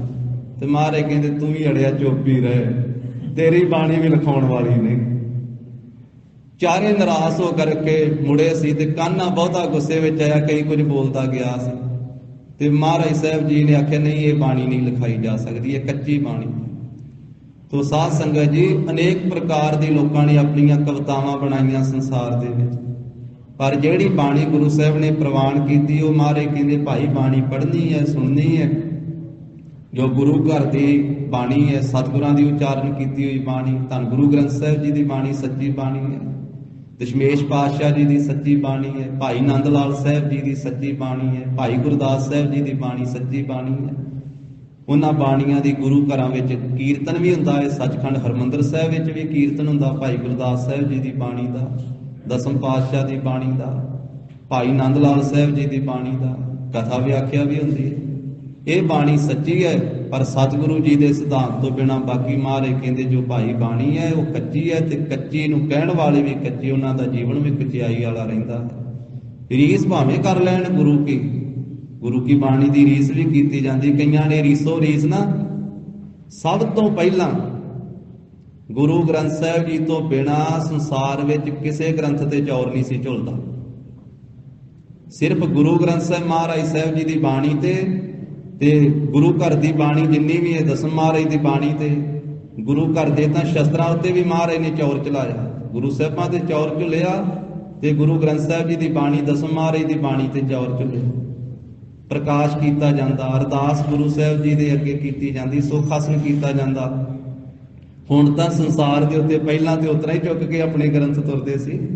ਉਹ ਰੀਸੋ ਰੀਸ ਗੁਰੂ ਗ੍ਰੰਥ ਸਾਹਿਬ ਮਹਾਰਾਜ ਦੀ ਮਰਿਆਦਾ ਵੱਲੇ ਵੇਖ ਕੇ ਕਈਆਂ ਨੇ ਫਿਰ ਆਪਣੇ ਗ੍ਰੰਥਾਂ ਤੇ ਵੀ ਚੌਰ ਚਲਾਉਣਾ ਸ਼ੁਰੂ ਕਰ ਦਿੱਤਾ, ਉਹਨਾਂ ਦਾ ਵੀ ਇਸ ਤਰੀਕੇ ਨਾਲ। ਪਰ ਇਹ ਮਰਿਆਦਾ ਸਿਰਫ ਗੁਰੂ ਗ੍ਰੰਥ ਸਾਹਿਬ ਸੱਚੇ ਪਾਤਸ਼ਾਹ ਜੀ ਦੀ ਹੈ, ਗੁਰੂ ਘਰ ਦੀ ਹੈ, ਧੰਨ ਸ੍ਰੀ ਗੁਰੂ ਗੋਬਿੰਦ ਸਿੰਘ ਮਹਾਰਾਜ ਸਾਹਿਬ ਜੀ ਦੇ ਘਰ ਦੀ ਹੈ। ਤੋ ਸਤਿਗੁਰੂ ਸੱਚੇ ਪਾਤਸ਼ਾਹ ਮਹਾਰਾਜ ਦੀ ਰੀਸ ਨਾ ਕਰ ਸਕਦੇ, ਉਹ ਰੀਸ ਕਰਨ ਵਾਲੇ ਕੱਚੇ ਆ, ਉਹਨਾਂ ਦੀ ਬੋਲੀ ਹੋਈ ਬਾਣੀ ਵੀ ਕੱਚੀ ਹੈ। ਜਿਵੇਂ ਮਹਾਰਾਜ ਨੇ ਆਖਿਆ ਨਾ, ਸਤਿਗੁਰ ਕੀ ਰੀਸ ਹੈ ਹੋਰ ਕੱਚ ਖਿੱਚ ਬੋਲਦੇ ਸੇ, ਕੂੜਿਆਰ ਕੂੜੇ ਝੜ ਪੜੀਏ। ਗੁਰੂ ਕੀ ਰੀਸ ਕਰਕੇ ਕਈ ਗੁਰੂ ਬਣ ਪੈਂਦੇ ਆ। ਉਦੋਂ ਹੀ ਪਤਾ ਲੱਗਦਾ ਜਦੋਂ ਸਭ ਕੁਝ ਉਹ ਭਾਂਡਾ ਫੁੱਟ ਜਾਂਦਾ ਹੈ ਕਿ ਗੁਰੂ ਹੁਣੀ ਕੀ ਕਾਰਨਾਮੇ ਕਰਦੇ, ਪਤਾ ਲੱਗ ਜਾਂਦਾ। ਤੋ ਰੀਸ ਕਰਦੇ ਸੀ, ਸਭ ਕੁਝ ਪਾਸੇ ਹੋ ਜਾਂਦਾ। ਤੇ ਉਹਨਾਂ ਦੀ ਬਾਣੀ ਵੀ ਕੱਚੀ, ਕਹਿਣ ਵਾਲੇ ਵੀ ਕੱਚੇ। ਤਾਂ ਕੱਚੀ ਬਾਣੀ ਤੋਂ ਬਚ ਕੇ ਰਹਿਣਾ ਹੈ, ਤਿਆਗਣਾ ਹੈ, ਗੁਰੂ ਕੀ ਸੱਚੀ ਬਾਣੀ ਦੇ ਨਾਲ ਜੁੜਨਾ ਹੈ। ਤੋ ਇੱਕ ਵਾਰੀ ਫੇਰ ਸਾਰੀਆਂ ਸੰਗਤਾਂ ਨੂੰ ਸਤਵੇਂ ਪਾਤਸ਼ਾਹ ਧੰਨ ਸ੍ਰੀ ਗੁਰੂ ਹਰਿ ਸਾਹਿਬ ਮਹਾਰਾਜ ਜੀ ਦੇ ਪ੍ਰਕਾਸ਼ ਗੁਰਪੁਰਬ ਦੀ ਲੱਖ ਲੱਖ ਵਧਾਈ ਹੋਵੇ ਜੀ, ਲੱਖ ਲੱਖ ਵਧਾਈ ਹੋਵੇ। ਅਖੀਰਲੀਆਂ ਪੰਕਤੀਆਂ ਦਾ ਜਾਪ ਕਰੀਏ ਜੀ। ਚਿਤ जिनका हृदया माया। ਬੋਲਨ ਪਏ ਰਵਾਣੀ ਕਹਿ ਨਾਨਕ ਸਤਿਗੁਰੂ ਬਾਝਹੁ ਹੋਰ ਕੱਚੀ ਬਾਣੀ। ਵਾਹਿਗੁਰੂ ਜੀ ਕਾ ਖਾਲਸਾ ਵਾਹਿਗੁਰੂ ਜੀ ਕੀ ਫਤਿਹ।